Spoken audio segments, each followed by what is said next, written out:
right, welcome back, everyone. As a reminder, the conference guide that has the speaker bios and the session summaries, along with the presentations from today's sessions, the participant instructions for polling and the survey instructions can all be found on the CTEO website.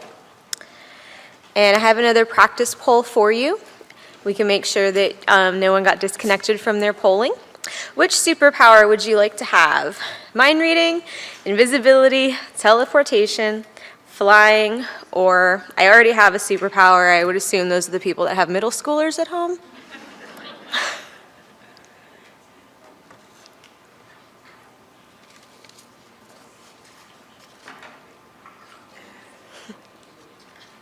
Teleportation. I would like to not have to get on a plane tonight, too. So our afternoon, our next session for this afternoon will provide an overview of the improper payments and, improper payment measure processes, historical Medicare Part C and D, improper payment rates, and upcoming initiatives. Please welcome Chrissy Fowler and Carolyn Capasty.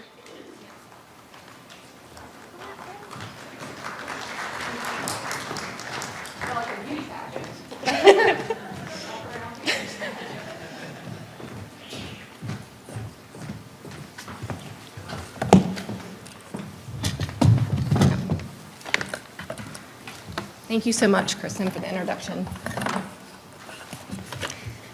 So, good afternoon. I'm sure you guys hopefully will be up for the next at least 15 minutes for our presentation, or longer. We know it's after lunch, and sometimes it gets eyelids get a little heavy.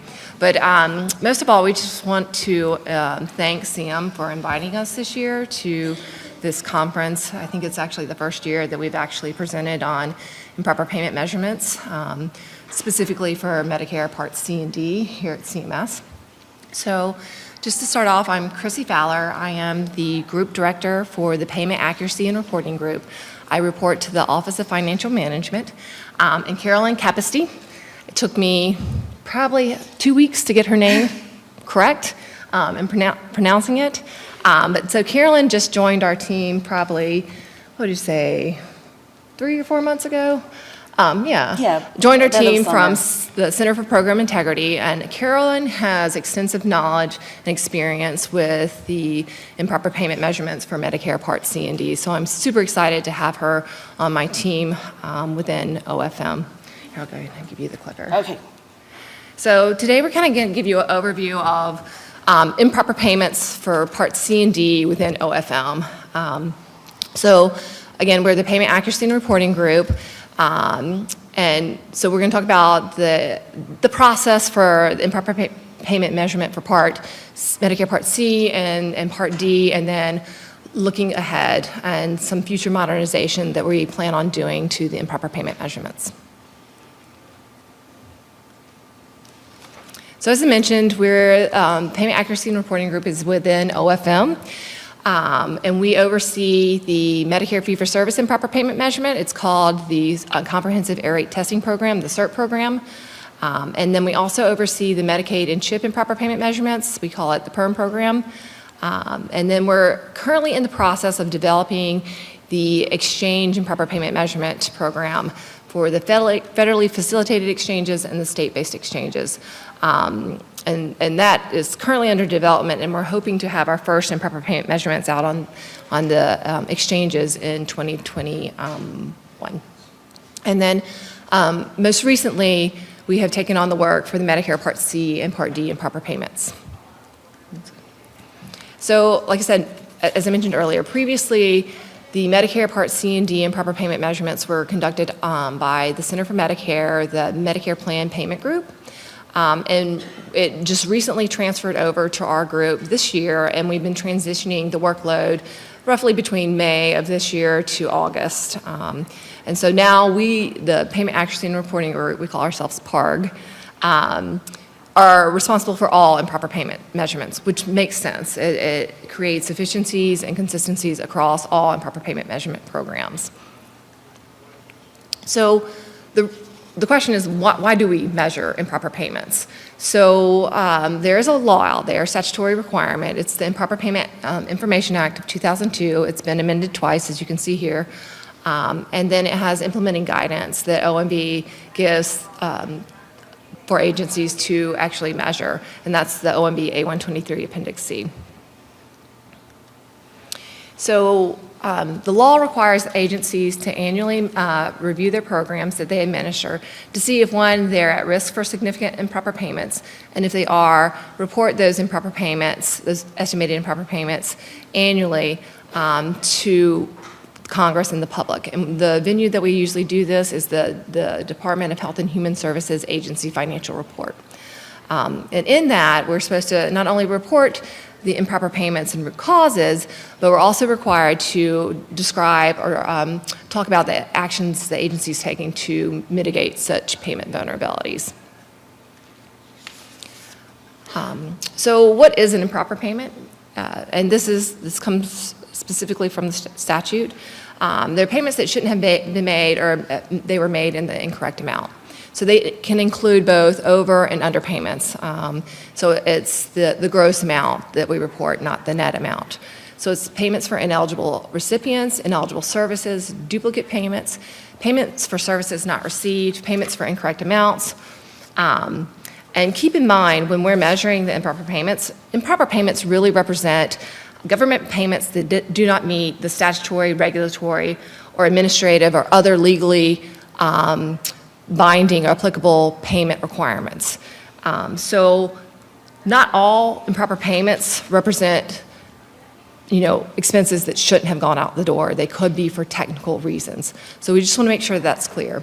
And then also one of the big things that we always but are trying to persuade or the messaging is that the improper payments is not a fraud measure. I mean, we're taking statistically valid random samples, and therefore we are not targeting to identify fraud. Any questions before I move on? So I'm going to turn it over to Carolyn Capasty to go through the details on the operations for the Medicare Part C and D improper payment measurements. Oh, thank you, Christy. So the basis of the Part C improper payment measure is the error and risk adjustment data that's been submitted to CMS for payment. The measure is based on sample of Medicare Advantage enrollees from across all plans so that we can derive a national improper payment rate. The sample total is 930 beneficiaries. That's what we're using at the moment. And it is split into 3 strata based on the disease component of the risk score for the beneficiary. So you effectively have people with high risk scores, medium risk scores, and low risk scores. Oops, sorry. That's okay. So, especially where we need your cooperation is once CMS determines the sample, Medicare Advantage organizations receive notification and a notice of training.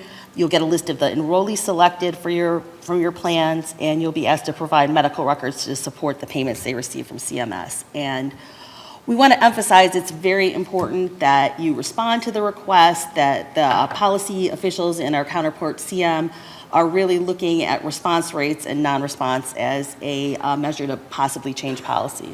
Yeah, and keep in mind, for some of the other measurements, we have insufficient doc errors in them as well.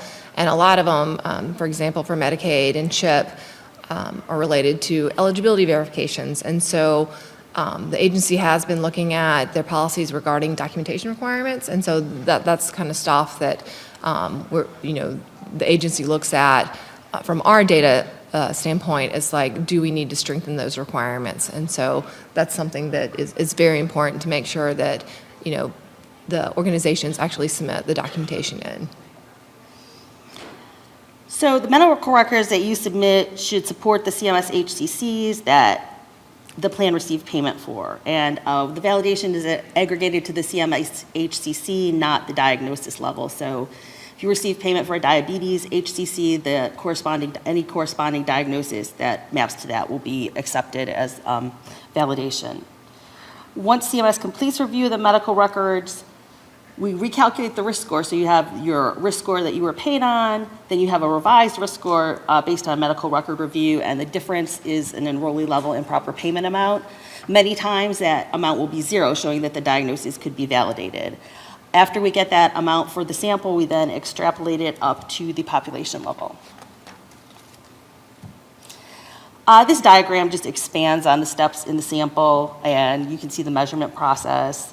The first step is sampling, as I said before. We identify the enrollees. We have certain operational criteria around that. We want the beneficiary to be enrolled in Medicare Advantage for the entire data collection year through the payment year. After we validate the sample and make sure everything's okay with that, we go out with the medical record request, where we notify Medicare Advantage organizations that they have an enrollee sampled. We ask them to set up users in the HPMS system if a user is not set up already, and then we give you notification of a training teleconference. As I stated before, all of this will continue to occur in the health plan management system. So we have the submission window opens. The organizations are going to have about 16 weeks to submit the medical records that have been requested. And then we begin the review process. CMS has contractors who do the reviews. At first, we do an intake process. The intake process is simply looking at, is this medical record an acceptable medical record for risk adjustment validation? Is it from an acceptable provider type? Is it from the correct date of service for which you were paid? Is it a credentialed provider? After it makes it through the intake check, then it will go through ICD-10 coders who will look at the medical records and see what diagnoses are on there and abstract the diagnoses. I should note that during the intake process, feedback is provided on a rolling basis in HPMS, so you can see if there's a problem with the record, is there no signature, which will allow you to look for a different record to submit to possibly support the HCC. Any record from within the year is acceptable. And then following the medical record review, we calculate the payment error estimate and then go forward with the reporting in the agency financial report, which is around mid-November. This slide just gives you a sense of what the improper payment estimate has been over the last few years. As you can see, it's a general downward trend, although the payments for Medicare Advantage are so high, even last year we're still at over $15 billion in improper payments.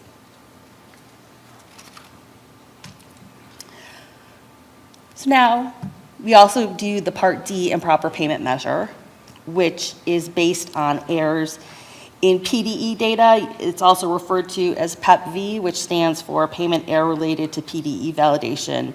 And that's going to look at errors in the prescription drug events. You might ask, how can we have errors in prescription drugs when not all of it is not CMS liability? That's because improper payments can occur for the cost sharing part of it or the reinsurance part of it. Also, if there's errors if you're looking at an enrollee stream of PDEs, if you have one error, that can have a ripple effect and move people in and out of the catastrophic phase more quickly, which would change the government liability. Our sample for Part D right now is approximately 4,500 PDEs, again, sampled from across all organizations. And if a PDE is sampled to support the payment, you'll be asked to submit a copy of the prescription and a claim detail file, which shows how this claim was processed in your system. For the PDE review, CMS is going to compare the PDE, which shows what CMS paid, with the supporting documentation, which is the prescription, the actual prescription, and the claim detail file. There are pharmacists who participate in the review process, and any discrepancies between the PDE and the supporting documentation can result in an improper payment.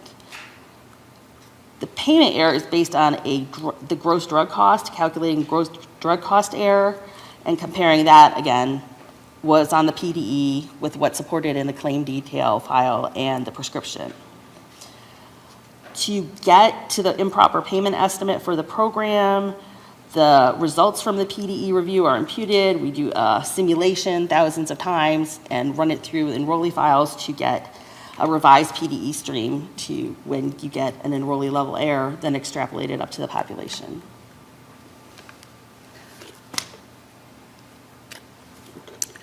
The review steps are similar to those in Part C. First, we have the sampling process. We select 4,500 PDEs.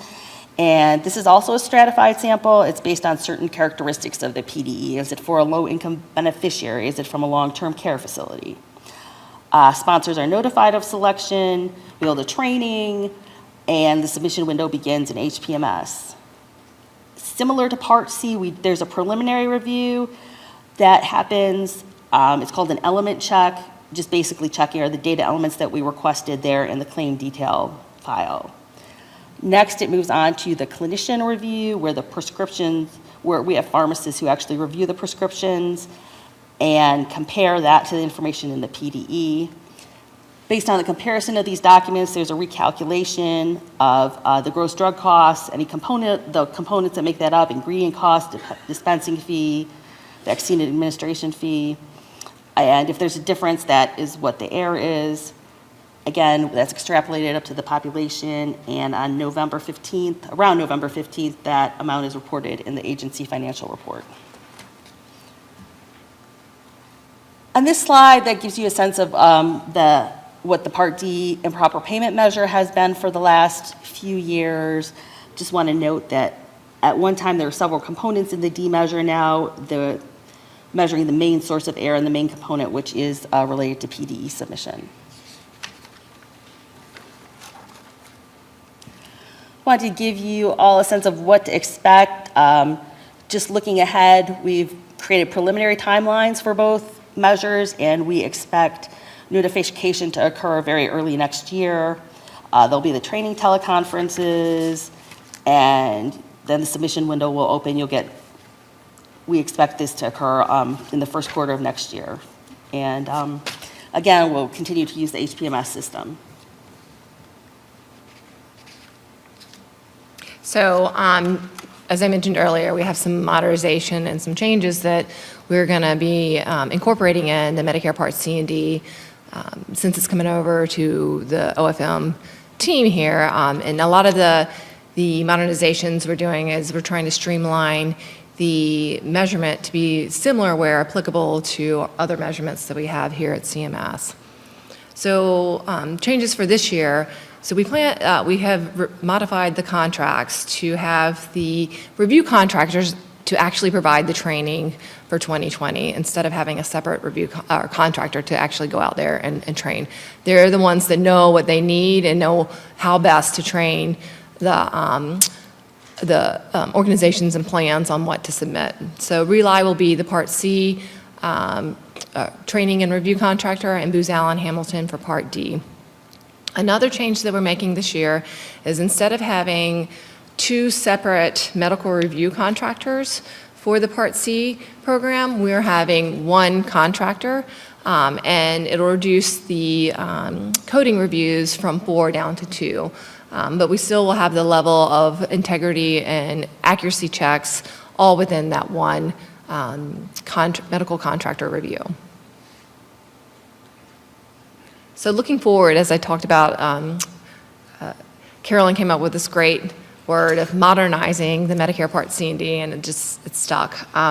And so this is going to be a multi-year project that we're looking at embarking to change the current measures, improve them, enhance them, make sure that we're accurately reviewing according to the payment policies. So some of the areas that we're going to be looking at is how we sample. Is there a way that we can be more efficient at sampling, or sampling in a way that we can get better data to identify the root causes and actually provide organizations better data on what kind of vulnerabilities are within their organization or plans. And then we're also looking at the review processes. One of the big things that OFM, Payment Accuracy Reporting Group, do is we pride ourselves on integrity and making sure that we are measuring accurate in accordance with the payment policies that are out there. And so that's something that we're going to be looking at, those payment policies, and making sure we're appropriately capturing them in our our reviews. And then lastly is the actual calculation, the statistical methodology. As Carolyn mentioned, The Part D calculation, the simulation many, many times over and over again, is very convoluted. And having to explain that clearly and trying to simplify that and coming up with a better way to be able to identify root causes or specific areas of vulnerability is what we're going to be looking at. And then again, just looking at making sure that we're reviewing accurately against the true payment policies that are out there. And as I mentioned earlier, we've already started the process for creating efficiencies and then looking at synergies that we can have with the other measures that we are measuring for Medicare, fee-for-service, Medicaid CHIP, and eventually the exchange and proper payment measurement. So if you have any questions, feel free to step up to the mic, or you can always email me. I would recommend emailing Carolyn. She's the expert on this. We just took it on, and I'm doing my best to get up to speed on understanding it. I got a good concept of what's going on, but there's a lot of things that I know from the other measurement programs that I want to see if we can translate those operations into the Medicare Part C and D and proper payment measurements. One other thing we did want to note is there are two separate reviews that are going on right now. There is the National Improper Payment Measurement, and a lot of people in the past have called that the National RADV, and then you have the Center for Program Integrity, the RADV audits. They are two separate programs and have two separate purposes. And so we're trying to make sure that we clearly delineate the difference between the two. One of the things that we're going to do over the next coming years is making sure that we coordinate better with CPI on the audits where possible. So there's not as much burden on the plans. And I can't guarantee that it's going to happen overnight, but it is one of the initiatives that I've asked Carolyn and the team to embark on. So I will stop there. Does anyone have any questions? I think people are still awake.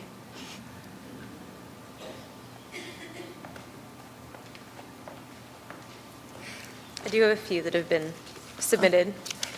Oh, yes, we can go through those. Okay. How does the Part C improper payment measure relate to contract level risk adjustment data validation, RADV, for audits? So I think I initially kind of preempted that question. Oops.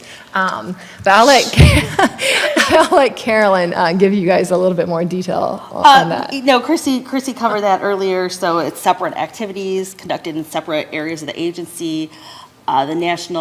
The improper payment measure is to comply with IPERIA and get a measurement for across the program, whereas the other audits are done for payment recovery purposes.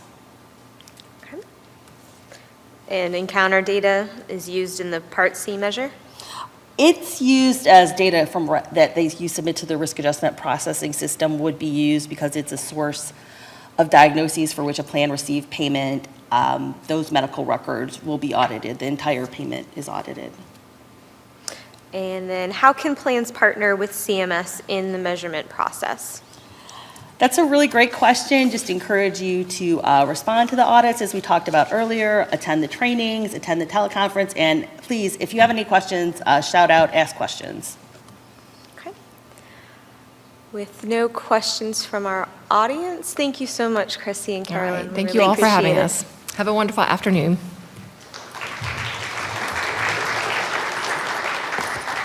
It's time for our next session evaluation. Please text A to 22333 or go to pollev.com/CMS 2019 fall.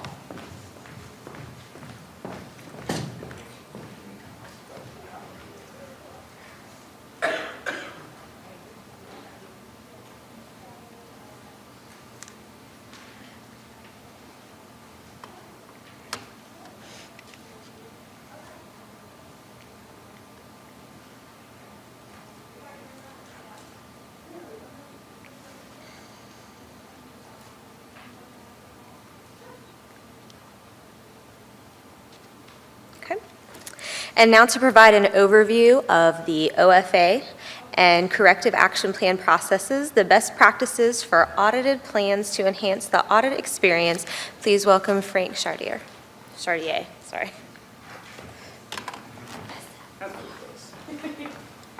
Hello. Frank Chartier here. So just to give you a little bio background, I have been with CMS for about 12 years. Been in and out of OFM, but I've been mainly dealing with the Part C and D for my entire life here at CMS. So I just want to give that to you. I know you're probably excited to hear from an auditor. And I know some of you have already read the presentation, so you've already gotten my jokes ahead of time. I appreciate everyone on teleconference to let me know if you're laughing. So I'm going to go over the agenda here, but I'm not going to read off the slides. I'd much rather have this be kind of a communication. So I might just point to some key points on the slide and then just kind of talk about it with you. And I know you'll probably have questions at the end, or I'll be back at 3 for the question answer period. So if you want to hold off on questions to that point. Oh, so I went too fast. Where is it? Hey.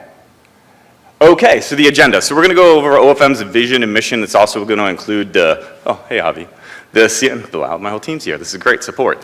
So go over the CMS kind of vision, mission, and OFM, and kind of get an understanding of why that's here. It kind of feels like I'm starting with a book report because we're starting off with the mission vision for the 1/3 financial audits. But I think it's key to kind of zero in on why we're actually here and why I'm presenting to you. So then we're going to go over kind of the 1/3 financial audit, the contractor responsibilities, the plan assertions, and the audit opinions, some results, which I'm sure you guys are interested in, and then the corrective action plan, and then do kind of a lessons learned, best practice. So let's start things off. So CMS's vision, mission statement. I just wanted to point out that the reason this is in the presentation is because it kind of stipulates CMS is committed to strengthening and modernizing the nation's healthcare system. That's what we're all here for. We're all here for improving that as a team. And then to segue as a team, OFM's vision statement. The reason that is up there isn't because I believe, which I completely believe, I have a strong, dedicated, talented workforce staff that works with us. But the first word is collaborative, and that means open dialogue. That means you, the plans, and us, CMS auditing agency, are in communication together. I think in the past we've had some barriers, or at least there's been some perceived barriers between the auditing entity and CMS. I'm here to destroy those barriers, or at least give you an email address that goes to someone that will answer your question. That was a joke. That was a good one. Okay, so per statute, CMS is kind of required to audit the 1/3 of the MAO PDPs. That second bullet is kind of what I want to speak to. I know it says with expert knowledge from the auditors. I know we've received complaints from some of the MAPDs that they dealt with staff from the auditing firm that wasn't as knowledgeable as you were. Take it with a grain of salt. We have 5 audit firms, with each one having 12 years experience since 2006 performing this. You might be dealing with one of their lower level staff. Well, the Part D program is huge, and you probably have teams of people working to make sure you're in, kind of making sure that you're in the rules and regulations and following the manuals. Whereas my staff is about 4 subject matter experts, and then we contract out with these firms that do have expert knowledge. I'm here to tell you they do. Just continue to speak with your audit team and get to a manager, get to a program director. If you're unhappy with the initial reaction or the data request, there is a reason behind it. It's not just because someone's asking for something that they don't know what they're asking about. I also wanted to bring up that this is a time for kind of like probably our audit selection process. So when we're determining who we audit, it basically is a methodology that's ever evolving and changing. And it's not something I can quite share with you, but I do want to say that I've been involved in some of the industry conversations. I think we've been trying to break down some barriers and get some understanding between both parties. And I hope that CM continues to invite me to those discussions. I think I usually monopolize a lot of that because there are so many questions from the industry, which means we kind of need to improve our communication between each other. Let me also say that, this is a key hint right now at this point to make sure HPMS is updated with the most current information that you have. A lot of our audit selection deals with the information that's within the HPMS system, so we prefer or like that all the information that is utilized in our audit selection is actuals, so that we can know where to go and who your PPM is and who your point of contact is for the CEO, CFO. So thanks, update that. So, for the plans that have been through a 1/3 financial audit, how fun are they? Now this is great because I got to control the answers. I do want to, I'll give you time to answer. This is audit humor. Nobody thinks they're very fun. So we've got some, okay, ultimate and fun. I'm waiting, okay, extremely fun. Okay, I would like to acknowledge that this is not anonymous. This went directly to our audit methodology, and anyone who chose A or B, you're now on our short list. We will accept C or D. So I appreciate it. That's just to see if you guys are awake. And here you guys thought it was going to be a boring presentation. Okay, so contractor responsibilities. Let's discuss this.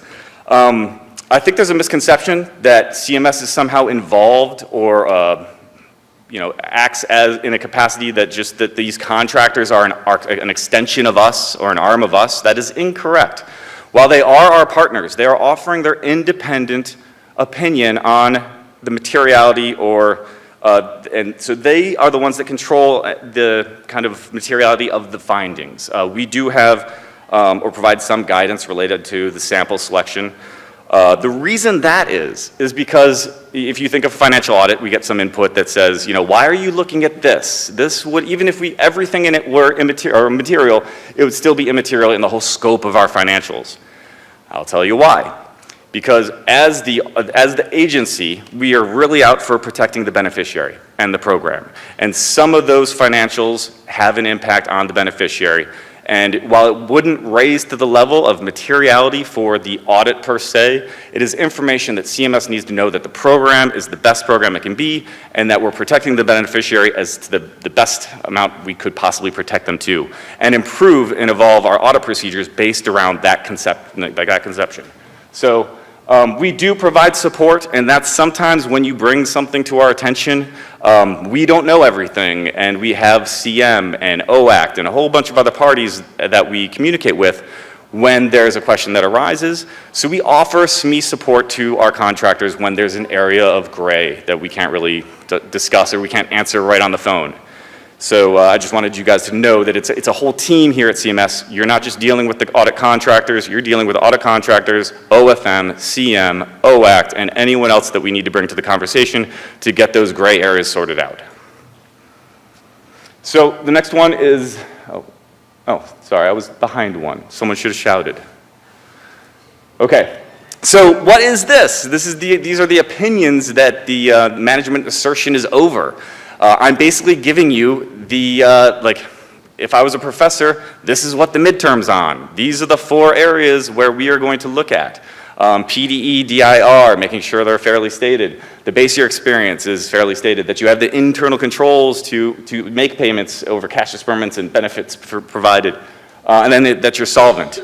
So this is the area that we operate in, and just for your edification, this is kind of like a forewarning of what we're going to be looking at. And I'll get further into what kind of specific findings are important or what we're seeing, which is kind of like the answer to all the questions. So hopefully it's very helpful to you.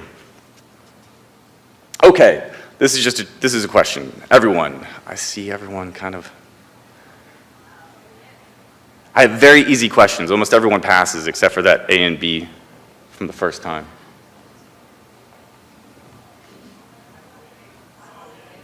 Okay, so those of you on teleconference, if you looked at someone and kind of like wink, wink, nudge, nudge, said, this is a trick question, you're partially correct. So, that's okay. So, we do audit 1876 and 1833 cost plans, but we offer and we audit the Part D bid of those organizations. But we do not, under the 1/3 financial audit the 1833s or the 1876 cost plans. However, we are the division that does audit them, so if you have questions on that, I can answer those as well. We're going to get into just The opinions, so you really want the unqualified, then qualified, then disclaimed, and then adverse. If you have any questions on that, you can let me know, but that's kind of setting up the next few slides for our results. So this is from 2016. We just got the results for 2017, so they're the next slide, but I wanted to show you that there were 207 entities audited, and that we had 26% of unqualified opinions. If you saw the history every year of kind of the percentages, we have been improving throughout the year. I think we've been growing as a community of, because I don't think it's just our audits that are improving the unqualified opinion. I think it's you guys' internal controls improving. I think it's CM's program oversight. But I do like to think that we got a little bit of that, the purpose of the increase is due to our audits, and that's kind of what we hold our hats to.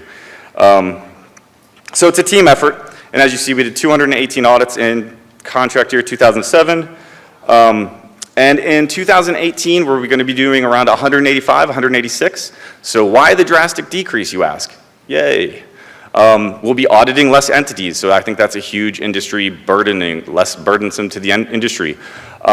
So like I said, our audit methodology of choosing the universe of plans that we audit is ever evolving and improving. And we've taken some industry feedback and incorporated some of that and our own internal improved procedures over determining who to audit. And we've been able to kind of take that down about 30 entities less this next year than the previous years, which I think is, for the industry, you guys should know that we're working with you to reduce the burden as much as possible. You'll also notice, I don't want to jump. You'll also notice, well, nationwide, so you probably won't notice that, but we're trying not to hit you with an audit every single year, and we're trying to kind of organize it in a way that if we've been to your entity, we are going to go 1 or 2 years before going back to your entity. Now, there's been a consolidation of the market, there's been some larger players growing, so it is almost impossible to state that across the board, that if we've been to you this year, we will skip you next year. But we are trying to organize it and structure it so it's a little bit less burdensome on you, the entities that we're auditing, that maybe once every 3 years is what our goal is, try to get to you every 3rd year. And we're structuring how we audit to meet that goal. Understanding that it probably can't be done, but we're trying to help you guys out. So the audit timeline, I got this as a question, so I just thought I'd share it with you. The big disclaimer on this. This changes because we're not in total control of this whole entire operation. So as most of you probably know, our contractors, we have a whole behind the scenes dealing with our Office of Grant Management. So our contracting firm, or arm of the agency, has strict kind of deadlines that we have to meet, but they move and they change. And we can't get our contractors to get the information to award the contract. So this is disclaimed that this is the ideal sense of when we would be out there, when we would be awarding the contracts. But don't take this for anything beyond. It's just kind of a general guideline. Okay, so these are the answers to your questions. I'm sure you're all enthralled to have the answers to the midterm are right here. Pervasive findings that we see in the industry. If you've been audited and you don't have any of these findings and you had an unqualified opinion, good for you. If you guys were wondering, well, what are you seeing out there in the industry? These are the types of findings. I'm not going to go over every single one of them, but I thought I would just kind of share them with you. Part D costs and payment, non-benefit expenses, Part D, DIR, direct medical. It's great because I get to skip so many slides. But basically this is like the Cliff Notes version of what you should be interested in taking back to your entity and saying this is what they're seeing, let's make sure we have some controls over it. Okay, so the extra fun part. This past December, my division, the responsibility for the CAP process shifted from CM to OFM. With that, the transition to you guys should have been seamless. We had the same contracting entity, the same procedures. The only change was the name from your perspective. But I will state that now that OFM is in charge of the CAP closeout process, We will be looking at the procedures and in trying to enhance them, streamline them. We may make them a little bit, they're gonna be evolving just like the whole entire audit process. So with that in mind, we will try to communicate those changes with you, with the industry as much as we can. But bear with us, we're probably gonna keep it and maintain it to some extent normal for the next 1 to 2 years. So if you're being audited this year, I wouldn't expect too many changes to occur. Okay, so we're gonna go into the expectations of the plan. When submitting the CAP, I will make your life completely easy by saying, follow the template. There's a template that's provided to the plan when you're trying to answer the corrective action plan CAP. The most important is the communication aspect of fixing the finding. As articulate as you can be, and I'll give an example, we fixed this problem with updating our procedures, is completely different from, we've updated our procedures, here are the procedures we are now performing, these are the changes that we made, and we've implemented them showing improvement in this area, and here's some support for it, here's the procedures that we've updated, is a lot different. So the more specific you can get to the actual finding, the root cause, whatever you can supply, I would give more information than less for us to review, because it really limits the amount of back and forth that we go, because we're not gonna just take, we fixed it, thanks, as an answer. So, let's see. Let's get to the, am I going too fast? Is this good? No, okay.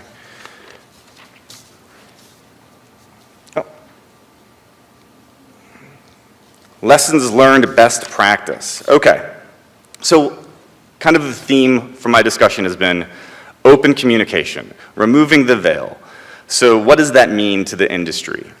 Because I do understand you don't want to, continually send emails to me or my staff. So I'm pretty sure most of you would like to work through any issues that you have with the contractors. Communication is key with the contractors. If you call me or my staff, the first thing we're gonna do is call the contractors and get their side of the story. So best practice is to just, when the contractors ask for details, provide the details. If you want kind of a chart of when to contact CMS and when to go through the contractors, I would say anytime on a professional level you feel uncomfortable going to the contractor, if you're meeting resistance, if you feel you're not being fairly, I guess, stated or responded to, that's when you kind of break that seal and go to the CMS or the CMS auditor. We are there at your entrance conference, we're there at your exit conference, we have direct access, or you have direct access to us. If you feel the need to contact us, please do. I feel like because you're being audited, you don't want to raise attention or you don't want to come to us with questions. On the industry calls that I've been at, a lot of the consternation or the issues have been over the lack of feeling comfortable coming forward with something. And we want to kind of lessen that. We would like to hear your opinions. So what does that mean? We're going to try to start including surveys or feedback loops from you. And in that survey, in that feedback loop, and I think we've had it in the past, some years we've been able to do it, some years we haven't, just due to the resources. But your feedback on the entire process is important. So if you're having a problem with the contractor, if you don't understand why something's being requested from you, if the answers that the contractor is giving you cause more questions, or you'd just like to hear it from CMS, I want to let you know that if it's a sample poll, if it's a data request, odds are every single entity is getting the exact same data request. Our auditors do have, because they're providing their own independent opinion, they do have the ability to expand the scope of their audits. So that means not every audit is the same. So if you had an audit 3 years ago, you might have a completely different data request for this current audit. And the odds are everyone is getting the same request. But they do have the ability, once they assess the risk of each plan, to change and augment their protocols and processes and their procedures to investigate where they feel necessary to provide their opinion, because it's an unbiased independent opinion on that company. And that's what CMS relies on. So getting back to to the communication, we prefer you deal with any issues with the audit contracting firms. If you feel you need to contact us, please contact us. We are available and we are free almost all the time. So I'm sure I'll get questions on that, but I wanted you guys to know that we are trying to make ourselves more available, and if it doesn't seem that way, let me know that I should have been somewhere, I should have had a discussion or been on a conference, because I'm trying to get more included. So, final poll.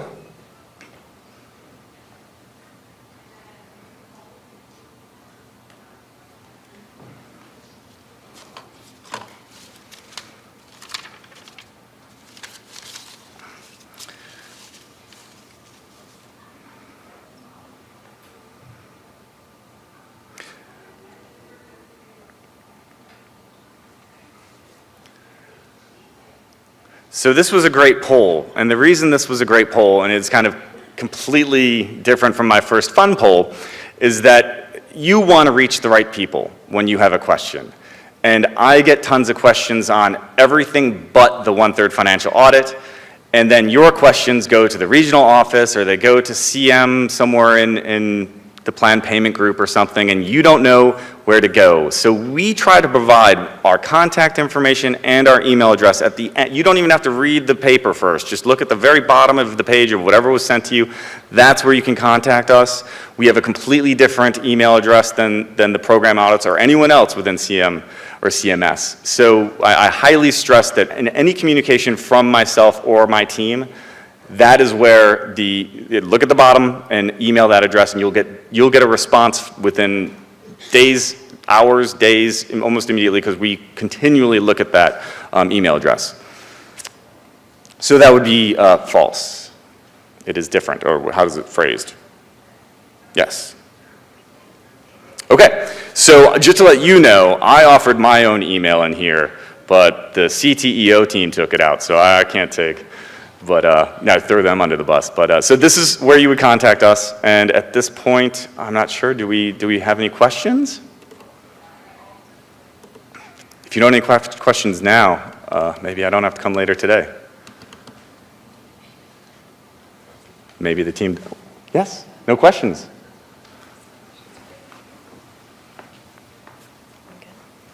Okay. Yep. Don't worry about it. I'll just do it. So. This is great. I thought you guys were going to ask a ton of questions. Maybe I just did an amazing job.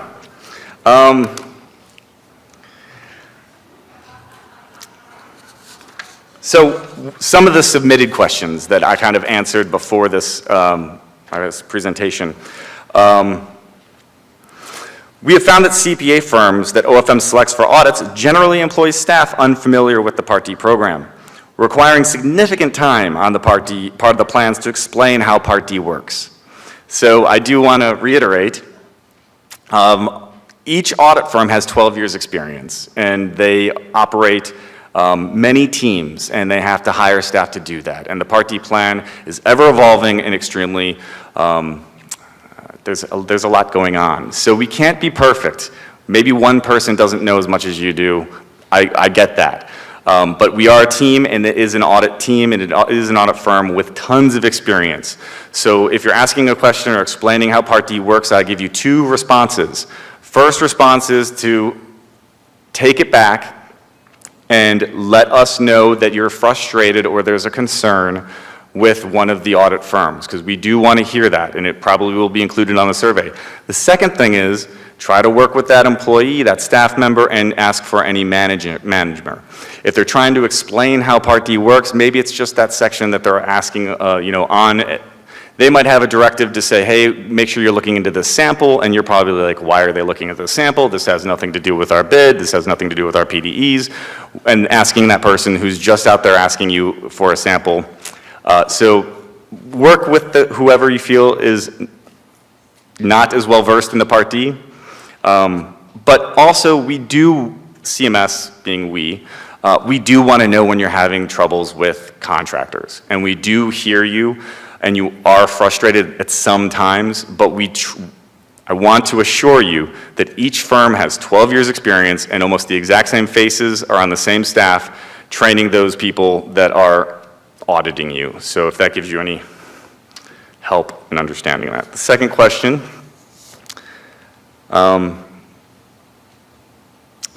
Great question. Some OFM audits are duplicative or unnecessary. I like how that question is kind of letting us know it's unnecessary, but we'll move beyond that.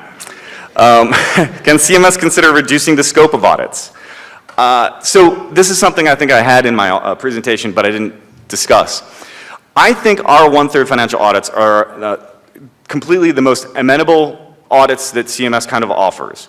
For one thing, not answering this question, but if there's a conflict, because we know there's tons of audits or there's a bunch of audits that are going on at your entity, if you communicate that to our auditors are instructed to work with you. If not, I believe they proactively say, which dates work best for you? I understand with the other audits, they're a little bit more, you don't have much flexibility in determining when those occur. That is not the same as our audits. We do adhere to a strict deadline. There are deliverables that are expected, but we are auditing so many firms, we can switch you guys around. We can work with you and kind of manipulate their schedule and their field work in accordance with what works best with you if you're dealing with a bunch of audits. So just know that the 1/3 financial audits, we will work with you to reschedule, but it has to be within the certain deadlines for our audit firms to complete their deliverable schedule. So that doesn't really answer the question, but we are working with the industry to identify where they are duplicative and research and kind of see where we can improve that. So the duplicative part, I'll see. Unnecessary, takes a shot. I kind of, that's all right. The scope of the audits.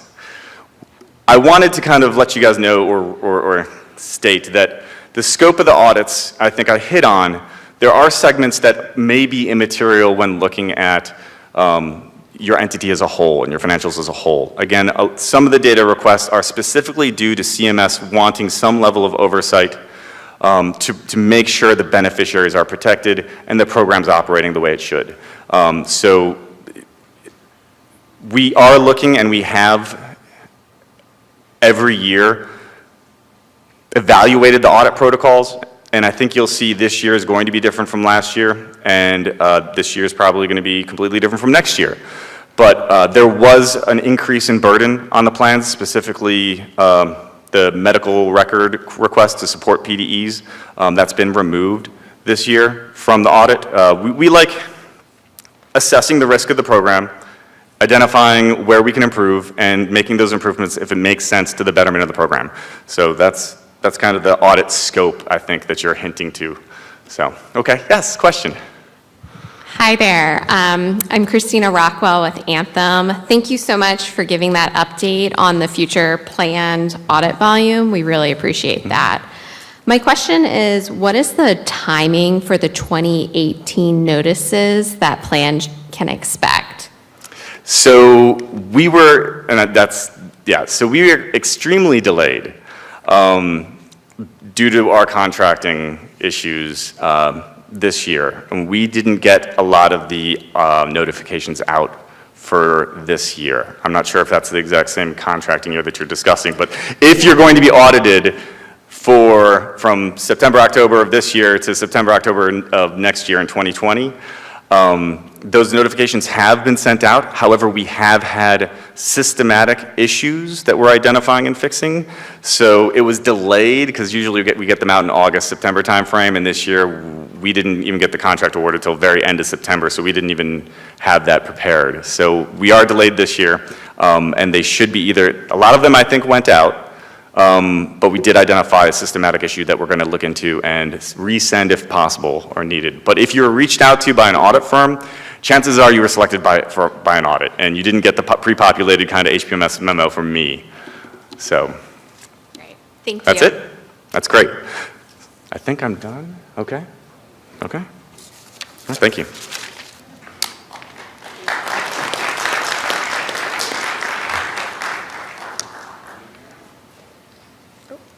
Sorry, too far. There we go. All right, so to evaluate session 4, please text A to 22333 or go to pollev.com/CMS 2019 fall.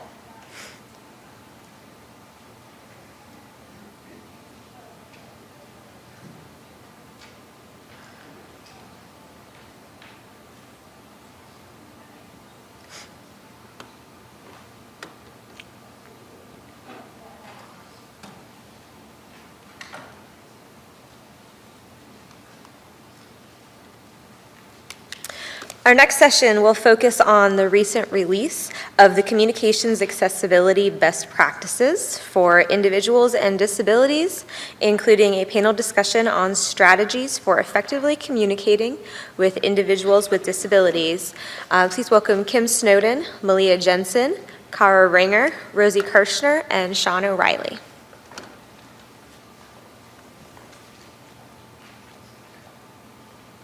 They'll be coming in from back there.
Good afternoon, everyone.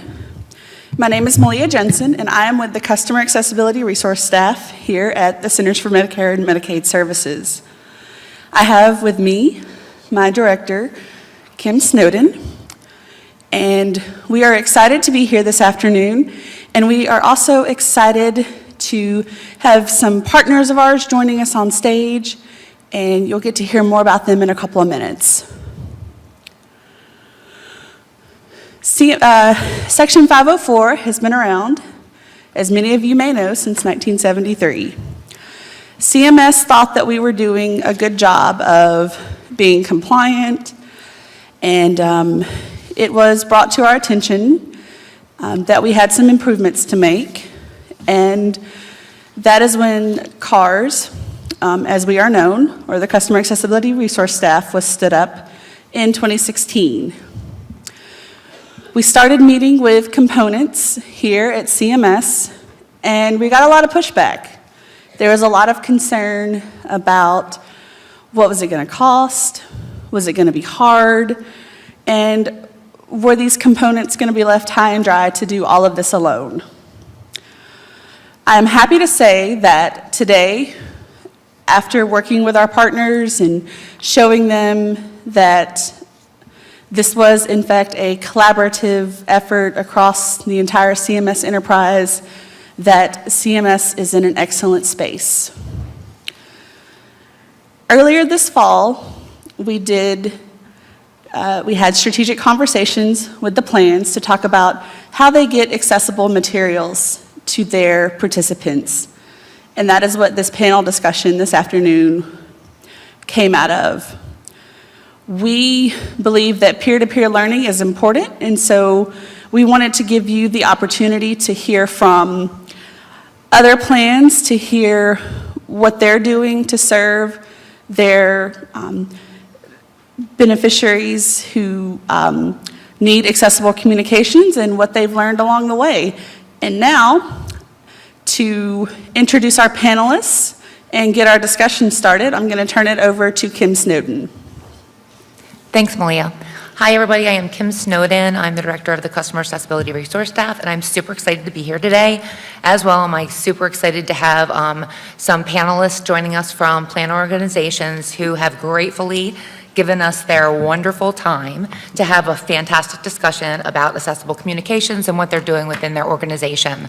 As Malia previously mentioned, we worked with the account managers that are in the regions to have some strategic conversations with your plan organization. Some of you may have been involved in those conversations, but I definitely can tell you we received wonderful information from the plans during those conversations, but at the same time, we found out from the plans that you are extremely interested in understanding what other organizations are doing within their organizations to ensure that they're providing information to their members and beneficiaries in an accessible format. So we decided that we were going to reach out to some of the plans and ask them to join us on stage to share with you what they're doing, best practices that they're utilizing within their organizations to see if it'll help you to ensure that you're providing information in an accessible format or communication to your members and beneficiaries that you're servicing. So let's get the party started. Let's start talking about it. So I'm going to introduce to you our wonderful panel. So obviously to the left of me, if I'm actually giving you the correct direction, we have Cara Ringer. She is Associate Vice President of Member and Provider Marketing from CareSource. We have Rosie Kirchner, and she is the Medicare Compliance Officer from Cigna Health Spring. And we have Sean O'Reilly. He is the Vice President and Chief Compliance Officer from Humana. So moving on to our first topic for the conversation. We're going to start with Cara and briefly discuss your organization's ability to support accessible communications. Sure. You know, keeping the members' need at the forefront is really important. Our mission at CareSource is to make a lasting difference in members' lives by improving their health and well-being. So our organization's ability to support accessible communications is highlighted by people, process, and systems we have in place. You know, it truly is a cross-functional effort when it comes to accessible communications, whether it's our call center, clinical teams, marketing, consumer experience, compliance, legal, or even IT. We all play a role. And it occurs with an incredible amount of care to ensure the member is served appropriately, accurately, and timely.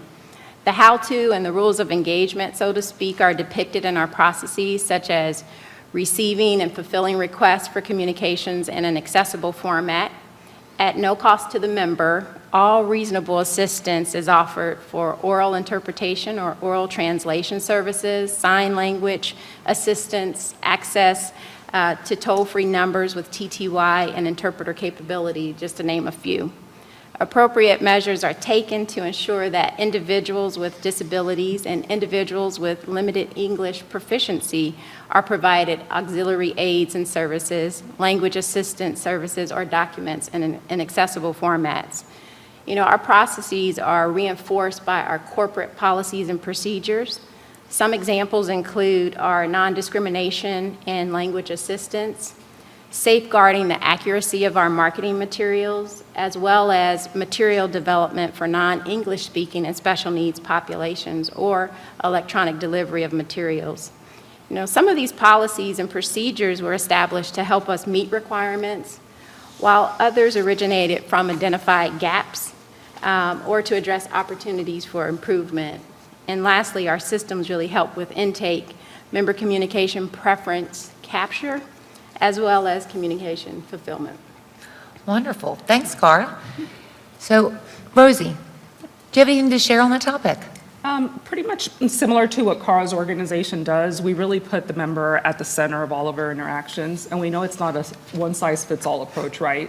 So we tailor to meet that beneficiary's needs. The majority of our beneficiaries relay their accessibility preferences through our enrollment process, as well as by contacting our customer service team. And we house all that information in a central repository that allows all the different departments across our organization that interact with the members to know what those preferences are so that we could fulfill those requests real time. That's wonderful. So how about you, Sean? Do you have anything to add to that? Yeah, I think one thing we developed at Humana back in 2015 or 2016 was we had to centralize the process for capturing a member's communication accessibility preferences and ensure that all the related operational processes tied into that central hub. So we developed something we call the Humana Concierge Services for Accessibility. So it's one central entity that works across the organization to capture member communication preferences wherever they may come in. So it could come in the sales process, in the enrollment process, through member interaction somewhere throughout the member's life cycle with Humana. And we want one source of truth, one system of record to say this member has a specific need or want. And any communication process that's initiated for that member then down the line, it pings that central source of truth to ensure that we're communicating with them the way they've asked us to communicate with them, the way they need us to communicate with them to make it the most effective communication possible. That's wonderful. Okay. So for topic number 2, I'm going to start off with Rosie. Sure. And So real life example. Yes. One of the things that we do while we're fulfilling a request is typically, like I said, the request will come in through our customer service department. So for example, a beneficiary may call in and ask for a particular document in large print. That'll take some time to fulfill, right? So while we're waiting for that information to be fulfilled and we have that beneficiary captive on the phone, we take that opportunity to actually read the information to them. We think it's a great mechanism to keep them informed, but not only does it provide them the information they're asking for at hand, but it also gives us an opportunity to educate the beneficiary and address any questions that they may have about the document they've requested. wonderful. Do you have anything to add to that, Sean? Sure. You know, one thing that I think we've learned from each other through the course of this process is that we all think about not just the requirement of what we're expected to deliver, but how to put the consumer first. So as a company at Humana, we try and think about what the consumer's needs and wants are and then work backwards to develop a process to deliver that. And one example is we had a deaf member who really wanted to access one of their benefits, which was Silver Sneakers program, which is to be able to go to a gym and exercise. They didn't feel comfortable doing that, and at the end of the day, they communicated to one of our care managers that it was because they were deaf and they didn't think the gym had folks who could support them, and they were uncomfortable just approaching using a gym. Through connecting them with a translator and a sign language translator and communicating directly with the gym, that member was a lot more interested and a lot more comfortable taking advantage of their benefit and was then using the gym 5 days a week, 18 months in a row. So this was, how do we ensure they live the healthiest life possible by meeting them where they are and considering their specific consumer needs, not just the black letter requirements of the rules. That's wonderful. How about you? Do you have anything to add, Cara? Yeah, I think similar to Rosie and Sean, when we think about auxiliary aids and services, it's really important to make sure that the member is able to access care in the way that they need it. And so oftentimes those auxiliary aids and supports extend into other services like the healthcare setting with providers. And so we've seen an increase in our American Sign Language request in 2018 compared to last year. And so as the year draws to a close and provider office visits start to increase, the ability to have an interpreter visually from a video remote standpoint on the screen from a mobile device or even a laptop really gives real-time support and flexibility at the moment that the provider needs it. That's wonderful. Okay.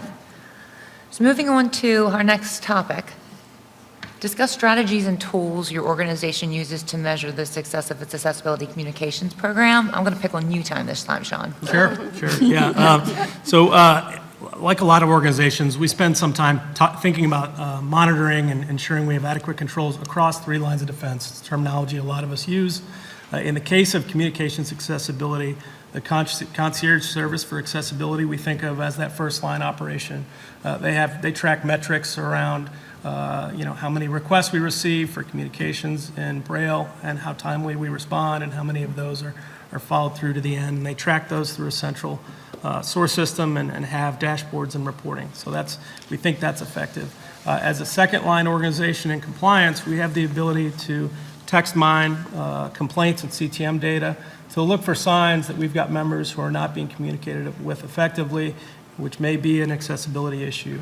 From a third line perspective, we work with external vendors to come in from time to time quarterly to evaluate our websites, to do regression testing to make sure that we are meeting the accessibility and the standards around communicating with members with specific needs. So we think across those three lines of oversight that we're doing an effective job capturing our opportunities to get better, and then we take action. Wonderful. Do you have anything to add, Cara? Sure. I think from the standpoint of what Sean said around tracking and monitoring, I would add in that element of feedback. And from a feedback perspective, it takes several forms at CareSource in terms of capturing that information from member. And I'll just highlight a couple, but we have a member advisory council, and they're basically our in-person listening posts that are conducted quarterly with CareSource members. And so in those councils, we take topics that are important to the members. And this quarter in particular, there have been various activities for user testing around our website. And the format of that advisory committee, consists of new members as well as established members who consistently attend those meetings to provide feedback on ways that we can improve our services. And so having that feedback from members, capturing that information even from surveys, allows us to create strategies and tactics that improve the effectiveness of our communication programs for individuals with disabilities, as well as address, quality of care and services. Wonderful. Anything for you? Yeah, so as like Sean does, we also employ 3 modes of defense. We have different lines of defense within the organization. Our first line of defense at the business level also listens to live calls with our customers, and they're looking out for instances where perhaps a customer service agent hasn't picked up on the need, and they conduct appropriate coaching for those individuals within our customer service team. Another thing that we do within our organization is, of course, take in the feedback from our beneficiaries so that we could improve our own process. We have a customer experience team within Cigna Health Spring that focuses on communication with the beneficiary based on that feedback that we get. One of the initiatives that we did was redesign the EOB, right? We got a lot of feedback from our beneficiaries that the layout was confusing, some of the language was confusing. So we set up a whole committee. It was comprised of different partners across the business, including compliance. We redesigned the layout. It's a lot more beneficiary friendly right now. I think we've got some very positive feedback from our beneficiaries about it. Because before it was one of our top calls, they thought this was a bill. Well, now it clearly says at the top right where their attention is drawn, this is not a bill. And then we go into explaining what we're really trying to communicate to them. That's wonderful. So following up on what you had mentioned, Sean, you stated something about your website. So I know that you're doing that as one of your, defense mechanisms. Do you actually utilize any type of automated testing tools or anything like that within your organization? Yeah, so we have 3 different groups that do testing of the website to make sure that they're meeting the standards. The first is the user experience or digital design team. So we've taken the requirements of what needs to be done and basically created checklists for them as they develop and roll out websites into production. They go through a first line assessment of whether they met the requirement or not.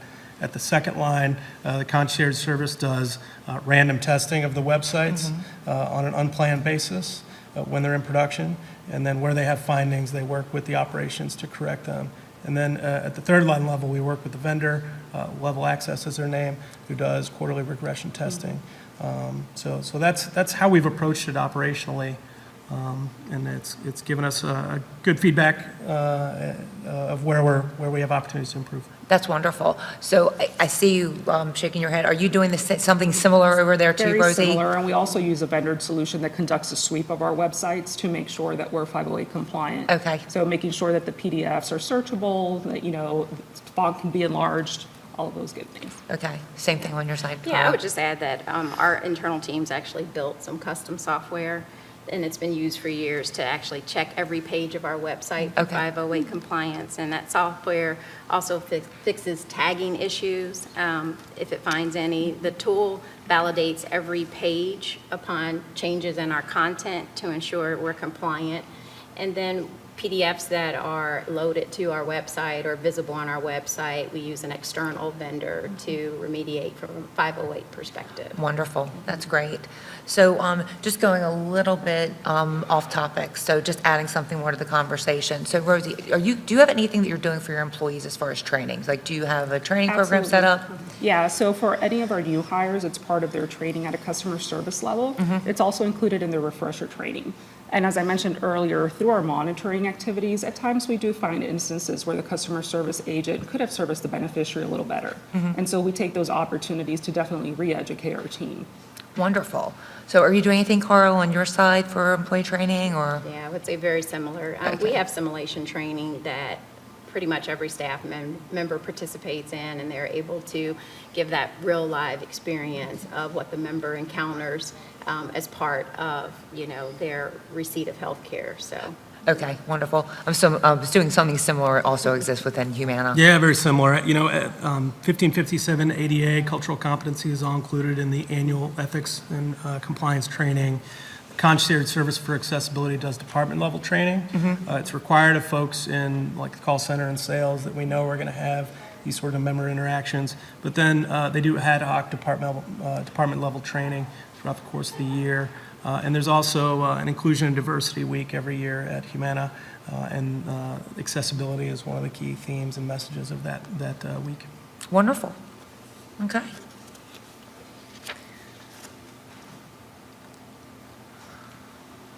Well, first of all, I want to thank Cara and Rosie and Sean for their wonderful information that they provided today. Really appreciate you all joining the conversation. I think that it's absolutely wonderful.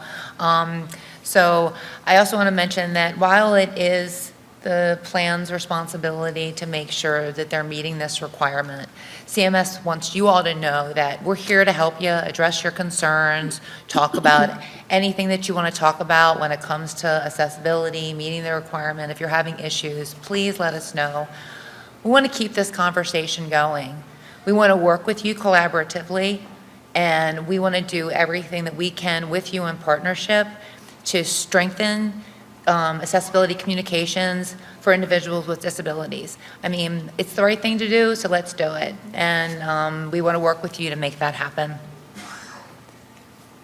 This is the information to reach the Customer Accessibility Resource Staff, CARS. I am Kim Snowden. I am the director.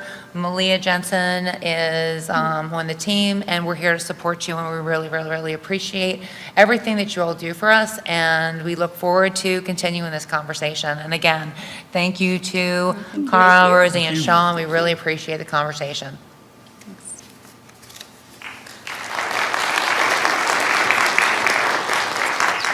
Do we have any questions for this session? Go ahead.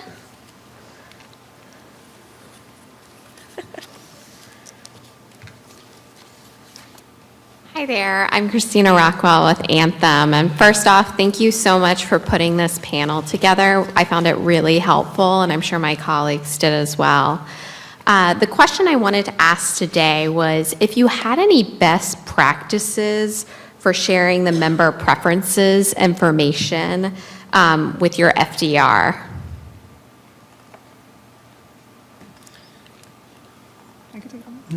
FDR? Sure. Oh. First tier downstream and related entities. So I think one of the best practices that plans can employ is transmitting that preference information through the enrollment data that you send over to your FDRs, and ensuring that they know how to leverage the data, right? Because you may do a very good job at training in-house, but you need to do as good of a job at educating your FDRs on how they can leverage that information, what their responsibilities are to communicate in alternate languages and forms.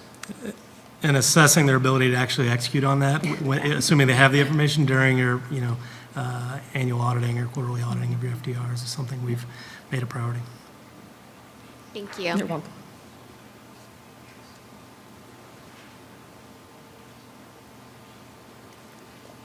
Hi, my name is Lindsay Rodriguez, and I'm from Performer Action, Philadelphia.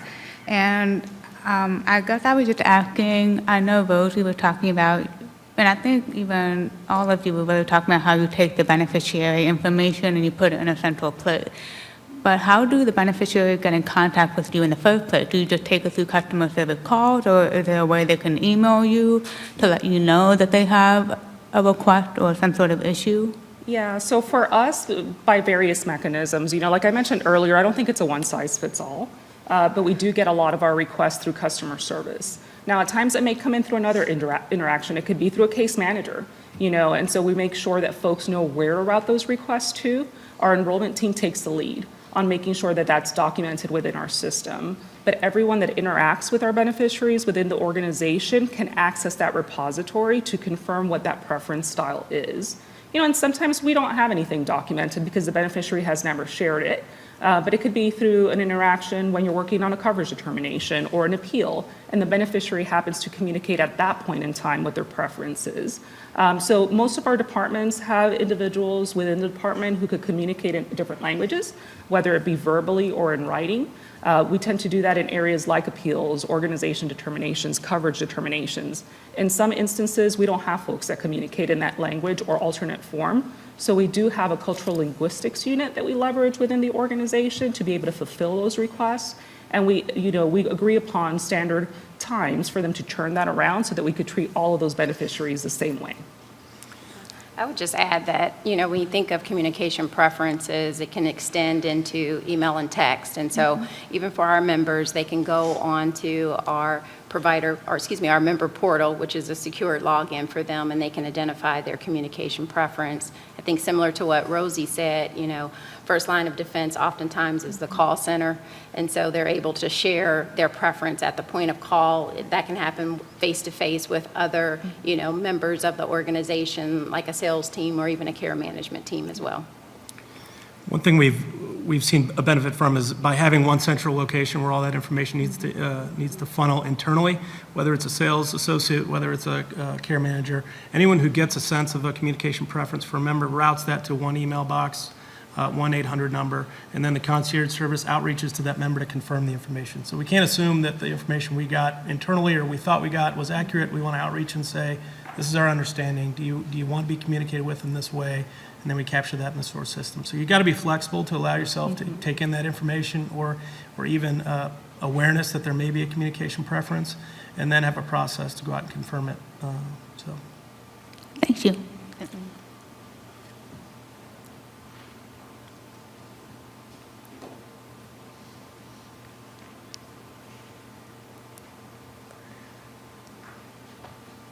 Hi, Patrick Edlin from the Auctioneer Clinic Foundation. I'm curious, do you all see opportunity to collect and record this information, and maybe it's not legal or ethical, during the sales process? Because I imagine you're able to know if somebody has an ability prior to getting them on the plan. Yeah, most definitely. Our enrollment application forms actually allow our beneficiaries to be able to identify their communication preferences, and that also gets stored at the central repository that I mentioned earlier.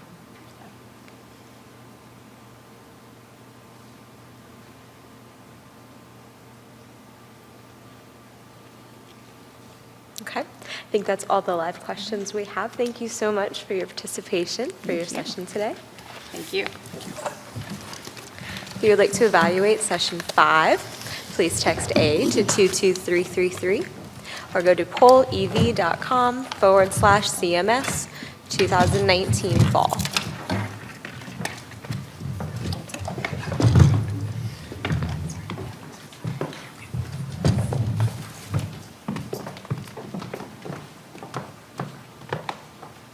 And we'll now take a short break, and we will resume with session 6 at 2 o'clock. There's a photo panel just outside the store if you would like to take any photos.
And now we have today's final group presentation. They will provide insight and panel members' experience with the new Medicare Part D initiatives, including success stories related to engaging providers through case management under the drug management programs and effective plan pharmacist prescriber coordination and communication for the opioid safety edits. Please welcome Adele Pietrantoni, Jonathan Randall, Clay Rhodes, Aaron McKenna, and Ann Kane as the moderator. All right. Thank you. Thanks, Kristen.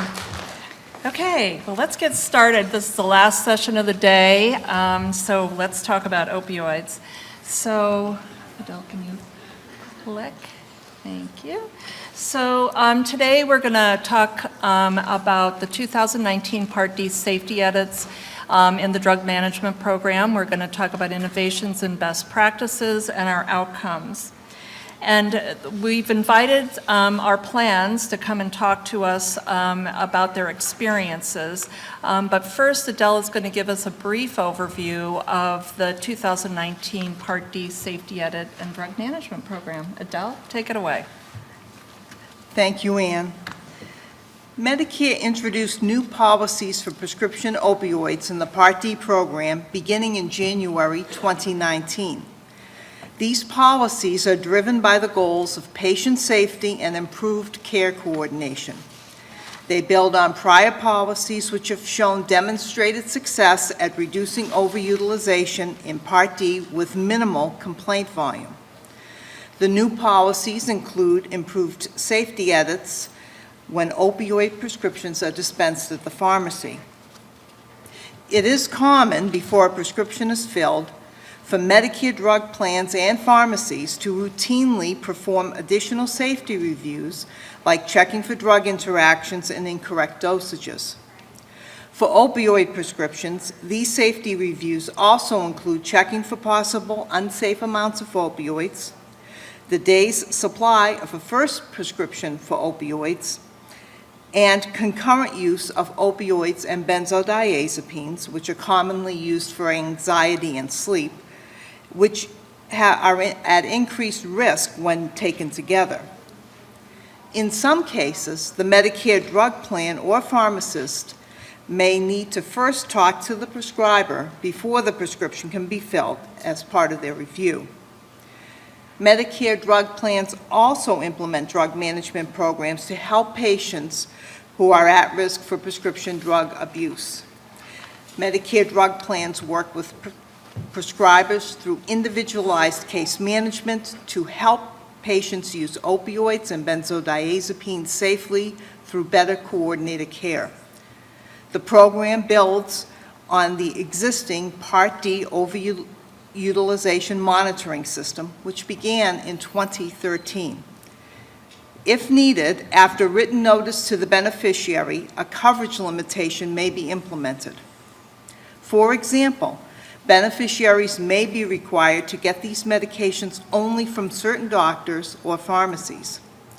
Beneficiaries have an opportunity to tell the plan which prescribers or pharmacies they prefer to use, or provide additional information if they disagree with the plan's decision.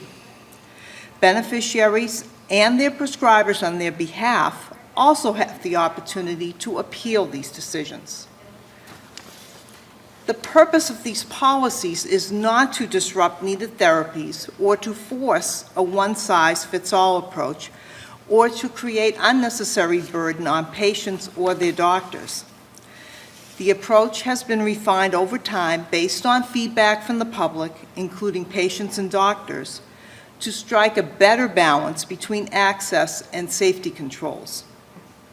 The 2019 policies were tailored to address the distinct populations of Medicare Part D prescription opioid users, including new opioid users, sometimes referred to as opioid-naive patients, chronic opioid users, users with potentially problematic concurrent medication use, and high-risk opioid users.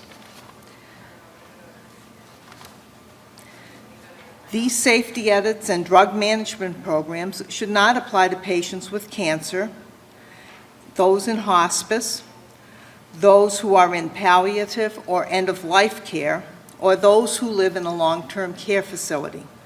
Beginning in 2020, we also expect plans to exclude sickle cell disease patients from the opioid safety edits. And finally, access to medication-assisted treatment such as buprenorphine should not be impacted by these initiatives. So that concludes the overview of CMS's policies, and so I'll turn it back to you. Okay, Adele, thanks for your insights. So the regs allow for the plan to for plan implementation, and so to that end, we wanted to hear specifically from our 3 health plans that we have represented on the podium here.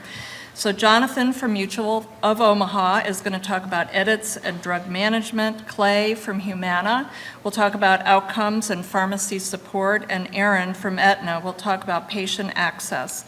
So Jonathan, why don't you go ahead and begin? Tell us a little bit about your program. Okay, thank you. Thank you for the opportunity to participate on the panel today.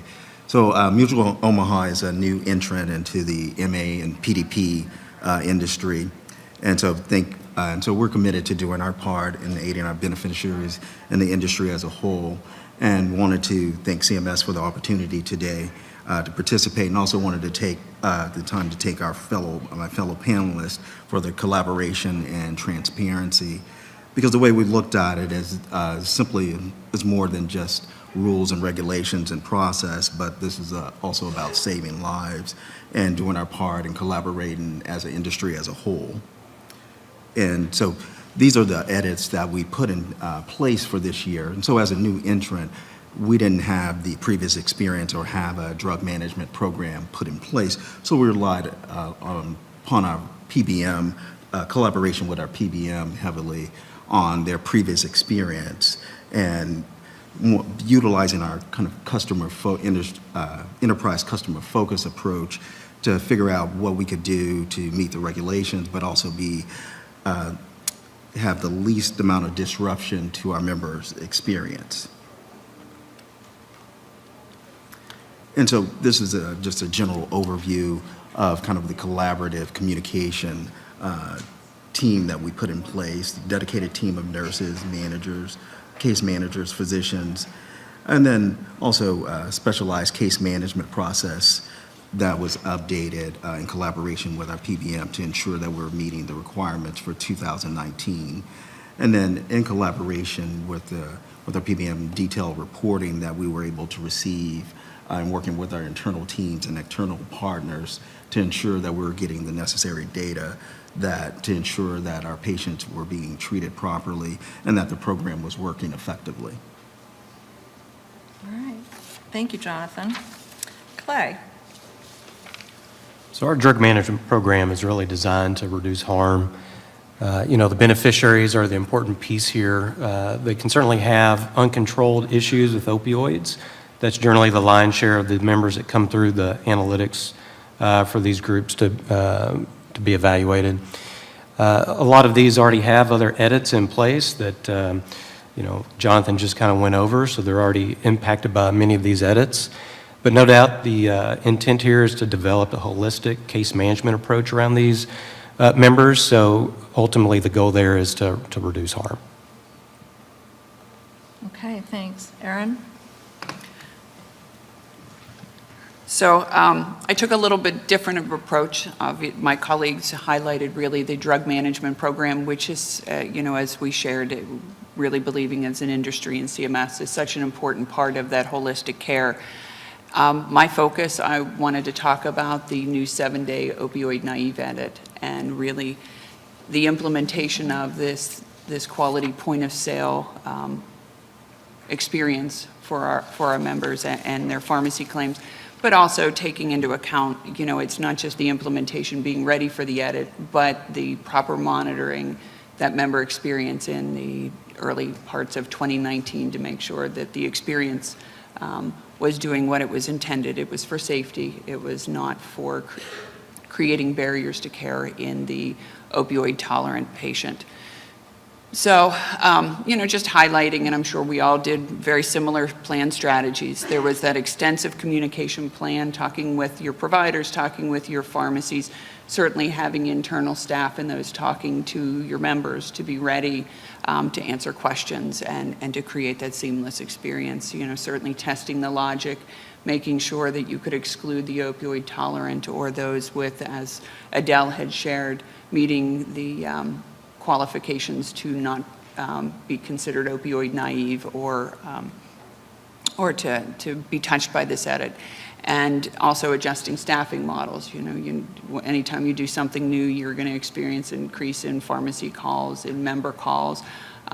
So really making sure that you were ready to service the member on 1/1/19 when these new edits went into place.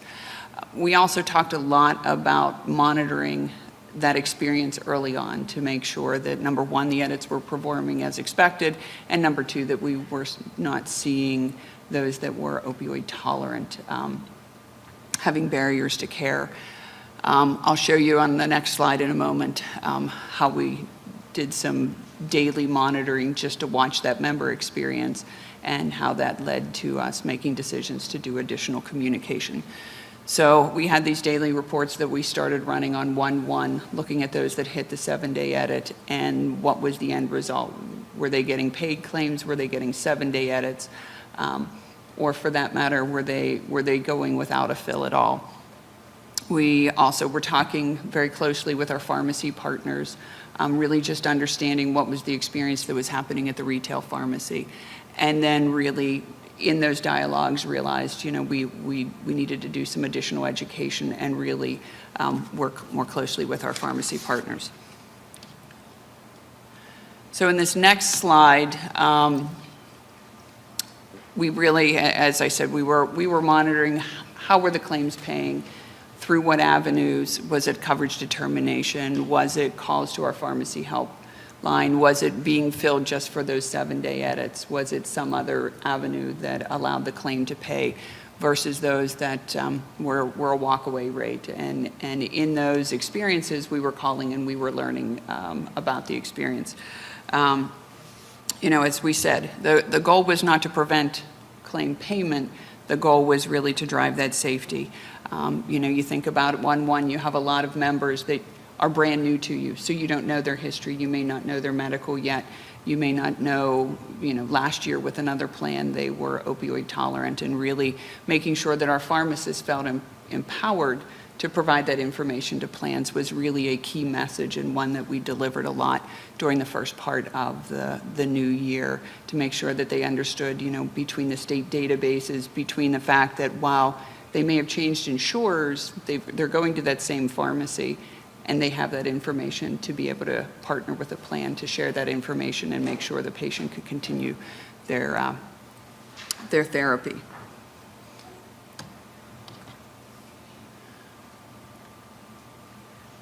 Okay, so this is a polling question. What was your plan's most common outcome for a member who experienced a 7-day edit in January? A, script reduced to 7 days supply or less. B, the pharmacy provided information to exclude member from the edit. C, member was directed to coverage determination process. Or D, unknown. So we don't have any good music for this. Okay, 10 seconds. And it's still moving. I'm going to wait for it to stop moving. Interesting. So it looks like what we're ending up with is unknown is the highest one. But A, script reduced to 7 days supply or less. And then the next one is member was directed to coverage determination process. And then last is the pharmacy provided information to exclude the member from the edit. Those are really interesting results. Thank you, everybody. All right. Okay, so now let's talk about our best practices and innovations. We're 11 months into the plan year. So Jonathan, do you want to kick it off and tell us about your outcome documentation? And so, as I spoke about earlier, just definitely communication and documentation is key. And so in collaboration with our PBM, we're able to receive weekly outcome report, monthly dashboard, and then we're able to actually review case files and packages and review evidence of the effectiveness of the program. And I think so that key collaboration between all stakeholders is imperative to make sure that you're managing the program effectively and that the members are getting the best outcomes possible. And it's just a high-level overview of how that collaboration works between the member outreach, provider, and prescriber outreach, and how our case management team collaborates and works in all these different spaces.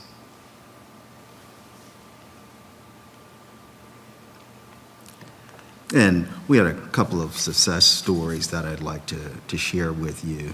And so we had a situation where a member was didn't have a provider that they were actively working with from a pain management perspective, and as a result, the case went over to our medical director, who chose to restrict all opioids and benzodiazepines. After the initial notice was sent out to the member, they called to discuss the restriction with us. The member stated that she had not been taking opioids for several months after having back surgery. She was given fentanyl after the surgery, and post-surgery she went to rehab. The member reported that she had contacted her surgeon, who reached out to us. A few days later, we were able to reach out to the surgeon, who indicated we're still having complications from the back surgery, and the provider is now closely following the patient at that time.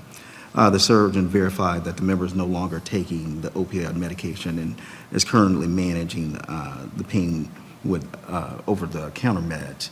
And so the provider was willing to then assume responsibility for the member's pain management and requested no restriction to be placed on the member due to possible future surgeries. And so from that communication standpoint and that collaboration, the member ultimately got what they needed in a somewhat a seamless manner. And then the next instance we had, the case management team was able to identify and manage a pain management situation with a member that was also taking opioids and benzodiazepine medicines from several different providers over a 6-month period. And after conducting outreach to no avail, the patient was sent to a medical director for review. And at that time, it was decided a limitation would be placed to restrict the opioid medication. And during the 30-day waiting period between the patient's initial notice and implementation of the limitations, it was identified by the case management team that the patient had new claims for opioid medication from a new provider. This provider was contacted, where it was discovered that this was a new provider and was an addiction specialist, and was currently starting and tapering the patient off of a new pain management regimen. And the patient had signed an agreement with that provider. And after discussing with the member in detail with the new provider, it was determined that no limitations were needed. And then the last instance that we had, a member was initially excluded from provider outreach. It was identified in a subsequent program month that the number of pharmacies and prescribers had increased per recent claims data. And through provider outreach, it was identified that the patient was recently hospitalized due to a surgical procedure which required a variety of inpatient specialists and an increased amount of pain medications. After speaking with the most recent provider for the patient, the case management team learned that the patient was being managed for post-op for 6 weeks, and the post-op provider agreed to transition the patient back to regular pain management, provided that after post-op period to promote continuity of care. And so these are a couple of examples of success that we felt that we wanted to share. But overall, we felt that the communication points and the program that we had put in place produced the desired outcomes to where the members were able to mitigate the disruption to the member and ensure that they're being managed properly. Very good. Thank you, Jonathan. Clay? the drug management program. Like most programs, success really hinges around the communication with the provider. The provider is going to get some information from us considering the case in form of a letter, and that letter is going to have an opportunity for them to provide feedback to the plan so we can understand the approach moving forward.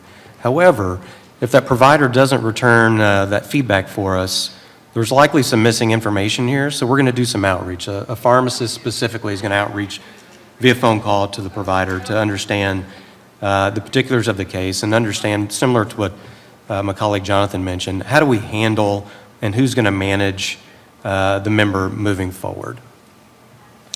Ideally, we want to get all the information for the response form so the plan itself can help to develop in collaboration with the provider or providers, a harm reduction plan moving forward.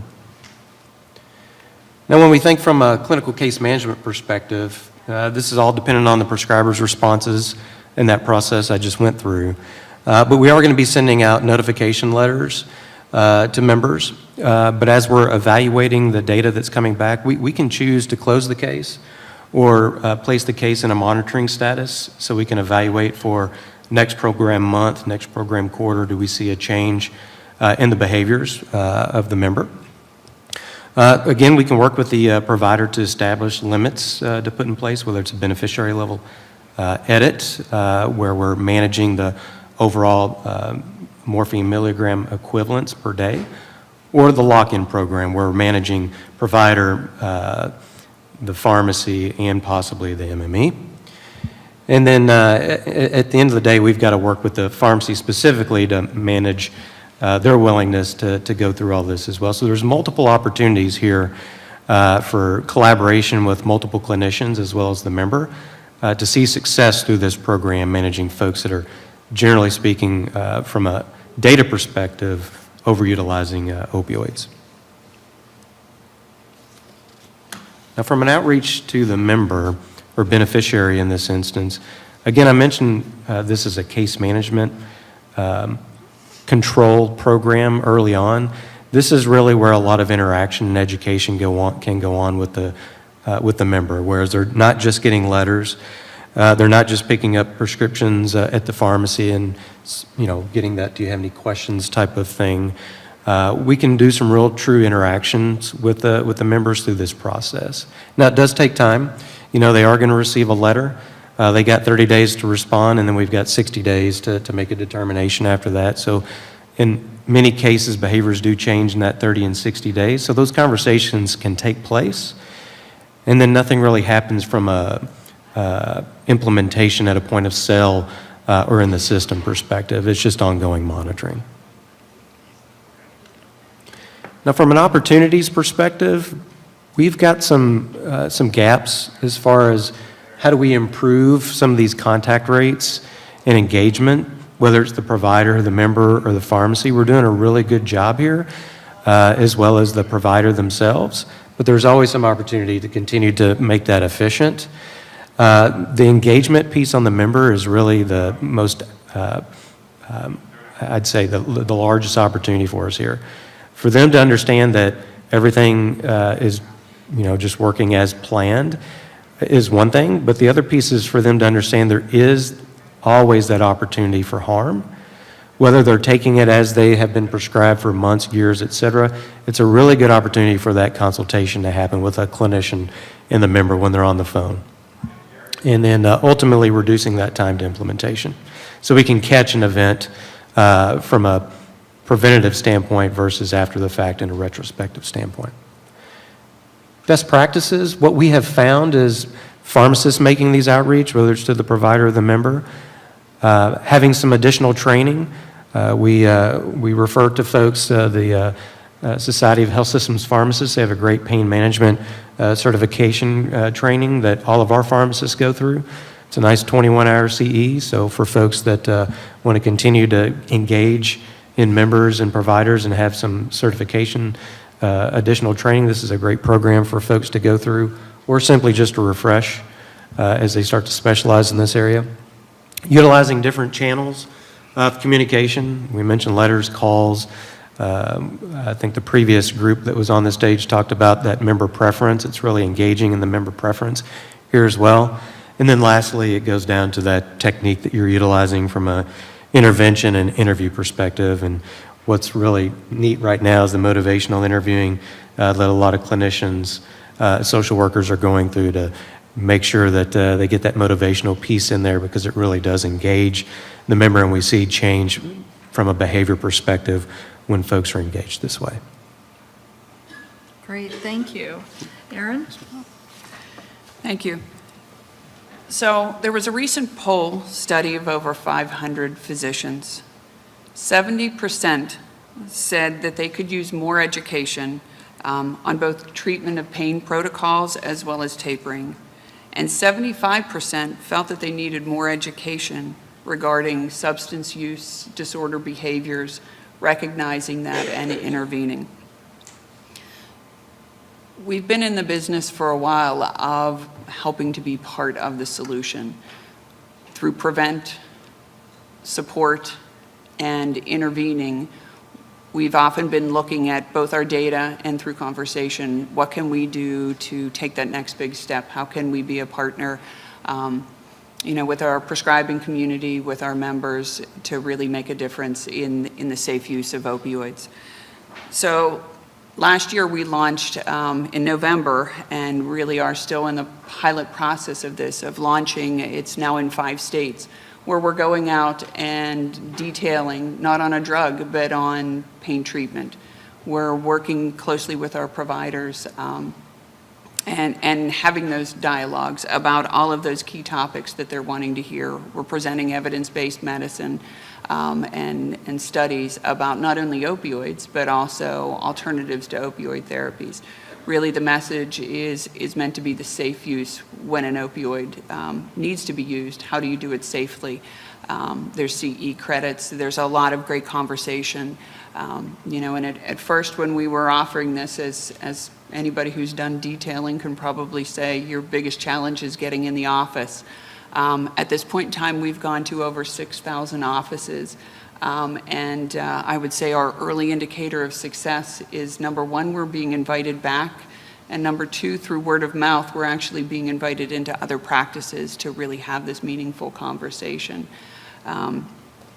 So it's an exciting and novel way that we really, as an industry, and taking what we've learned so far to say, how do we take it to that next level? And so I was really excited to be able to share that with this panel today.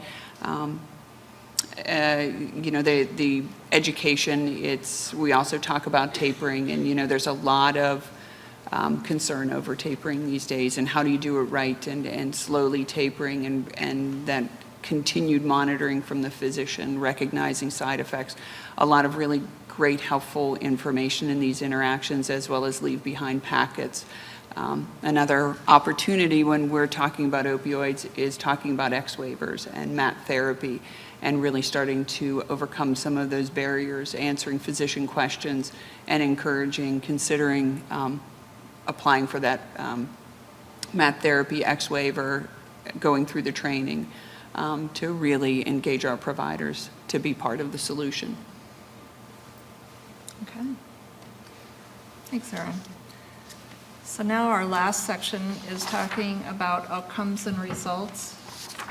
Clay, would you? Thank you. All right. So Jonathan's going to talk about some trends, and then we'll have another polling question. Okay. Yeah, thank you again. And so, as we noticed kind of from the discussion points and some of the stories that are shared, that most members who are sent out for evaluation to DMP don't actually meet the criteria. And this suggests to us and everyone else in the industry what you would expect. Most individuals using opioids do so for legitimate reasons. However, additional attention may need to be paid to ensure that adequate medical documentation is put in place. And generally, most overutilization concerns have been resolved through discussions with the providers. The lock-ins are rarely needed. Regardless, they are valuable for prescribers with member health and safety concerns that are put in place. And as you will note from the stories that we shared, the most concerns related to patient overutilization can be addressed through enhanced or more detailed communication with the prescriber and the patient. All right, a polling question, a little bit of a clinical one out there to keep you awake. When should the antagonist naloxone be co-prescribed? Subsequent or concurrent alcohol use, concurrent use with benzodiazepines, tricyclics, skeletal muscle relaxants, and gabapentinoids, treatment of opioid use disorder with either buprenorphine or methadone, concurrent history of smoking, COPD, or other, and all of the above.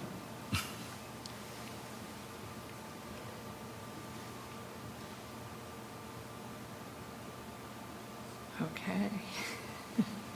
Well, these are interesting. Well, no matter which way you answer, you're probably somewhat right, but the right answer here is E, all the above. Okay, thank you. All right. From our outcomes perspective, the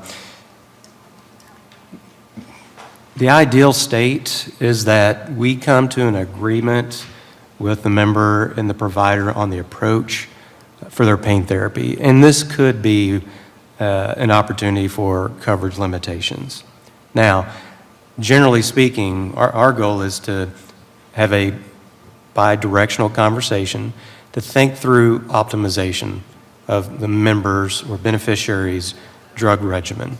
Generally speaking, this may approach tapering protocols, whether it's benzodiazepines or opioids, and we want to be there with the provider along the way. It's a challenge, but that's a positive outcome for us when we're engaged in this challenge, as well as the clinicians out there in the retail sector, hospital sector, et cetera. And then lastly, the reason why we have that polling question is to drive that opportunity to get folks naloxone in hand, very similar to folks who have allergies needing an EpiPen. We've got to get this in the hands of folks that, unfortunately, things can happen, and they've got a rescue agent on board. So that is one of the outcomes that the DMP is providing for us, these three in particular, where we're having conversations around tapering, conversations around limitations of coverage, and then adding on naloxone where it's appropriate.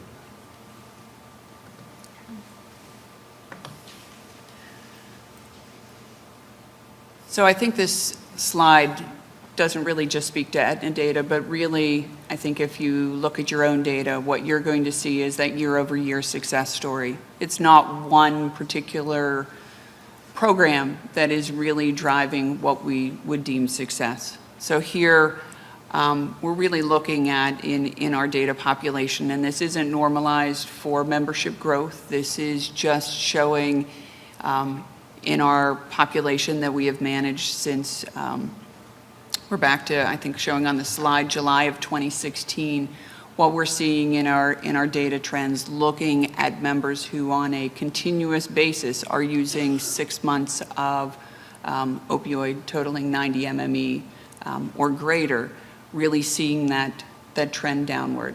And I want to also highlight, I mean, we have not removed appropriate utilizers out of this.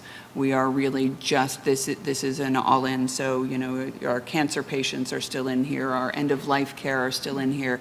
And even outside of those kind of what we would call like CMS exclusions from these types of programs, I mean, there are patients that indeed the right dose is still at 90 MMEs. For whatever their pain condition.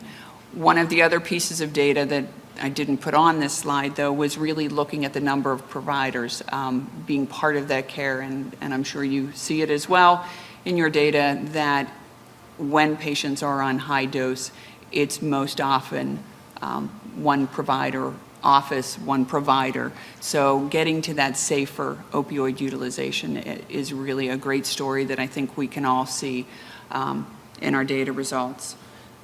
We also monitor our MAT therapy and see growth in prescribing per thousand, which I think, again, kind of tells the story that what we're doing, you know, as plans, as CMS, as, you know, all the different programs really that are out there to help be part of the solution are working. you advance that? Thank you. All right, we're to the questions section of our presentation, and here's all of our email addresses, and feel free to reach out to us, and so we'll turn it back over to Kristen. Thank you.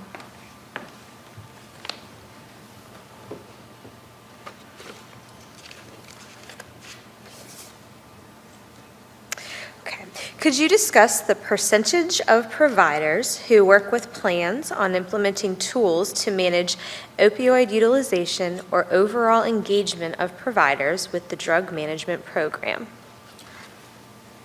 I think engagement really overwhelmed us a little bit when we think through the providers that are really jumping in and working with us on this. Greater than 50% of providers are engaged here. 33% of them, or about a third, they'll work with us, but they're ideally they're suggesting that the member has got appropriate pain medication regimen. And about a fifth of them are working with us directly to make changes. Generally speaking, like I mentioned earlier, that's where they're doing some tapering opportunities, moving on to MAT therapy or non-pharmacological changes. Okay. And what drove your decision to utilize the 200 MME edit, and what has been your experience using this? Well, as a new entrant into the industry this year, we greatly collaborated with our PBM in making that decision. And so what we observed from the rest of the industry and working with our PBM is that there had been somewhat struggle with how to ensure access for patients based on medical necessity without further contributing to the challenges associated with opioid utilization. And based on our internal clinical analysis, we believe the 200 MME threshold would help us both in the pharmacies identify potential high doses of opioids while ensuring continued access to opioid therapy.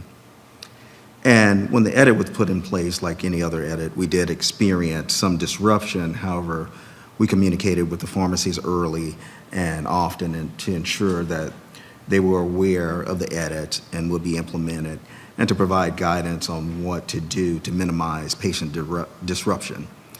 And as with that, with any other aspect of a DMP program, frequent communication and collaboration is key and critical. And can you tell me more about your physician detailing program? Sure. So, as in any detailing, we're out there. We certainly leveraged our data to find where we felt we had the most opportunity. As an MAPD plan, you have access to your medical information as well as the pharmacy information, and really looking to where you have those partnerships and those collaborations with physicians and those that you can see prescribing opioids to really became that perfect area to say, where are we going to launch these, what areas. So just like any detailing, going to the physician office, setting up appointments, getting in there. Typically the first appointment is a good half-hour discussion, really going through a lot of the evidence-based medicine, talking about, different types of pain common in a Medicare population and alternatives to opioids, for new starts especially, or how to use opioid in combination with other therapies, promoting that safe use, and when appropriate to talk about tapering, to talk about non-pharmacy interventions in pain. And really with that tapering, I think, there's a lot of concern with how do you do it right? How do you do it safely? We know as clinicians too, going too abruptly with a taper can create a significant medical event. So following guidelines, creating those tapers, and routine monitoring after the fact. As you're moving down and tapering, what are the side effects? How is the patient, the member doing in this taper? And, it's not always a cookie cutter answer, right? You've got to look at the patient and how are they doing and is it ready to take the next step? So a lot of great conversation that happens in that early education, and then, obviously our services for follow-up questions and such are certainly offered there. It's not a one-and-done conversation. It's certainly an open-door policy to continue to be partners with our prescribers. And seeing no questions from our audience, do we have one?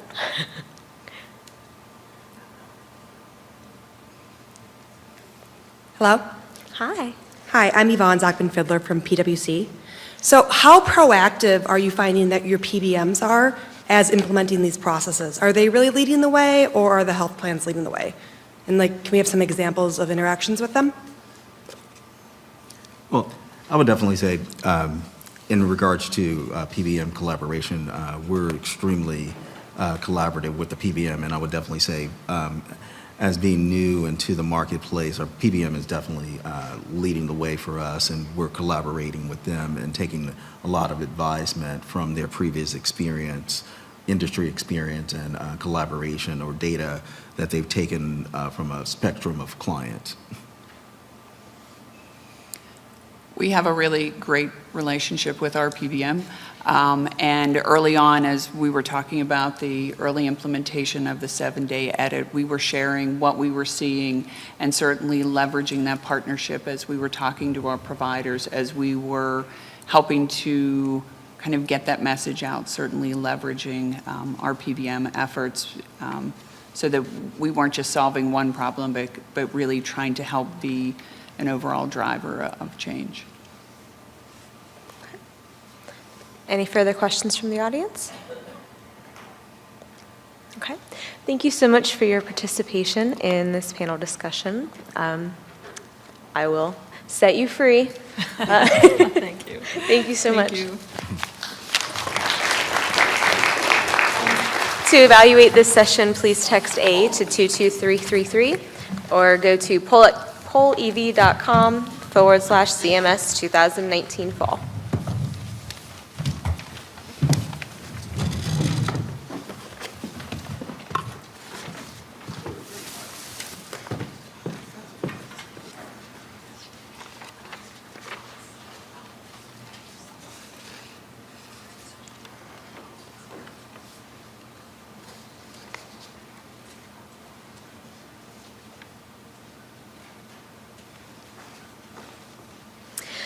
At this time, we are going to start our Q&A session. I ask that our speakers for today come sit down in this front row.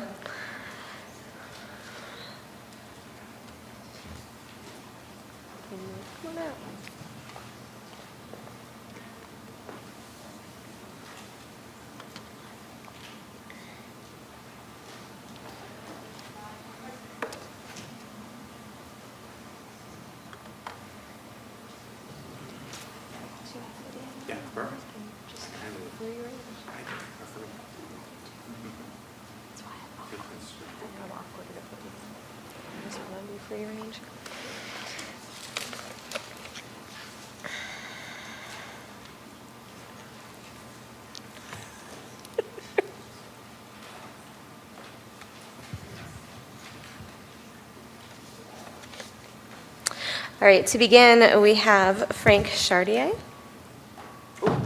I got you. There you go. All right, our question for you is... And I only have one, which is weird. I thought I was going to get inundated.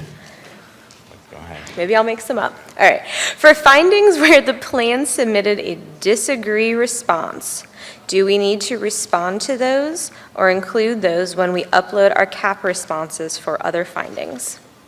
So I'm going to take a couple guesses as to why they'd be disagreeing. One would be maybe verbiage. If it's something that like a recommendation was written up and the plan doesn't feel it's appropriate or possibly wouldn't get to the root of the cause and they want to clarify, that really should be worked on the front end.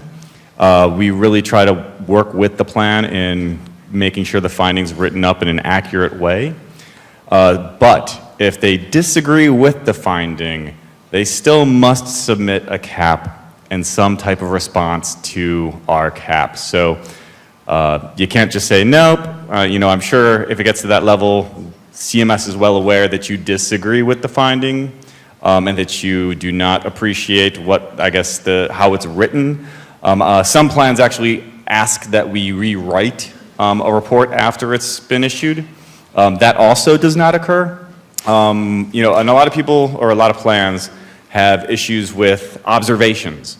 And I just wanted to point out that observations are just observations. They really have no overall impact as long as they're not material in aggregate. An observation could be just something as simple as CMS has asked the contractor to write that up as a record of what occurred, and it's not really required to have that. But if you disagree with the cap for whatever reason, you can still communicate with CMS. So getting back to that communication, if you feel like your voice is not being heard and you adamantly feel one way, you can always ask for us to get on the line, talk to you. Chances are we've already talked to the contractor and we already agreed that it's a finding, but it gives you an outlet to at least think that to be heard by CMS. But at that point, it's usually it's in the report. So, and the cap does need to be submitted. So, any other questions? You guys are letting me off easy. Okay, I love this. Thank you. Right on. Thank you so much, Ray.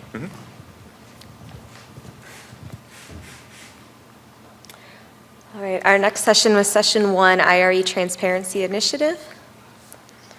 Come on up, Katie.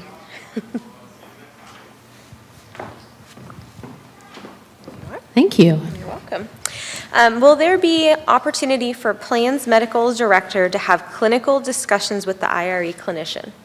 The short answer to that is no. We have to maintain the neutrality of our physicians. However, health plans do have the option of requesting clarification or the regular reopening process. Are the fact sheets and semi-annual reports public for all contracts, or can the organization only see the information? So the enhanced fact sheets are public, we can make them public. There's no plan-specific information in the enhanced fact sheets. And in fact, they're going to be published on the Part C and Part D websites quarterly. The semi-annual plan reports, though, are plan-specific, so those are not public-facing. It will go to the individual plan contact. And can plans assign multiple contacts to receive the IRE reports for both Part C and Part D? We would prefer a single contact for both of those. Now, health plans, you certainly can set up a mailbox that you can have multiple people at your organization have access to. That really cuts down if we have to resend or if we get bounce backs or if somebody leaves your organization, then we don't have to, do it with multiple people. Okay. Any other questions? Does Sorry. anyone in the audience have any questions for Katie? There you go. Thank you so much. Next will be session 2, Julie Jones and Toby Oliver. Does anyone have any questions for them? They get off really easy. Okay. Christy Fowler and Carolyn Capisty.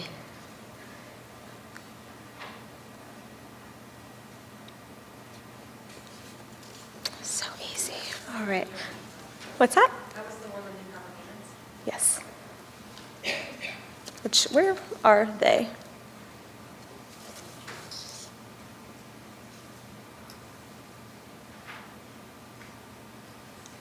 We might need to hold on them. So I'm not sure where they are. They were just here.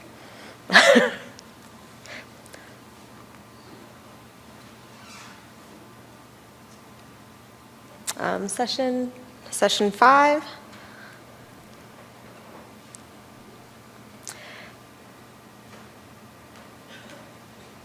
I'm not sure where my session 5 is either. I don't see them.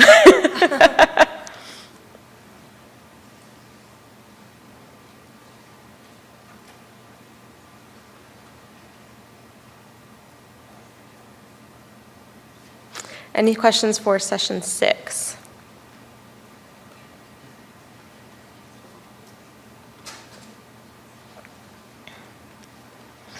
It's like my 2 that knew they had questions are hiding from me. All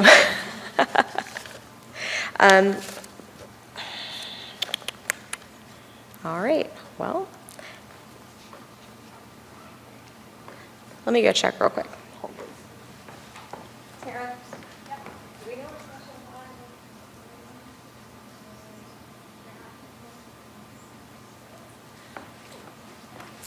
They are not backstage. So, let me just let you know that this conference will provide participants with the opportunity to earn CCB CEUs. And this education activity has been submitted to the Compliance Certification Board and is currently pending review. And as soon as we have more information, we will provide it to you.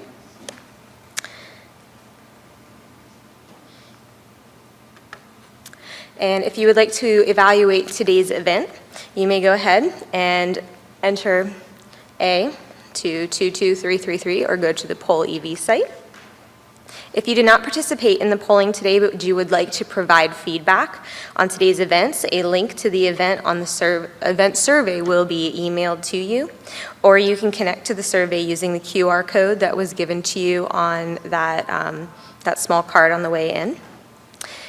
Or you can go to the participant survey instructions on the CTEO website, and that will about wrap things up for us today. We'd like to thank all of our presenters for their time and dedication, and thank you to all of our audience members for participating. Safe travels and have a great evening.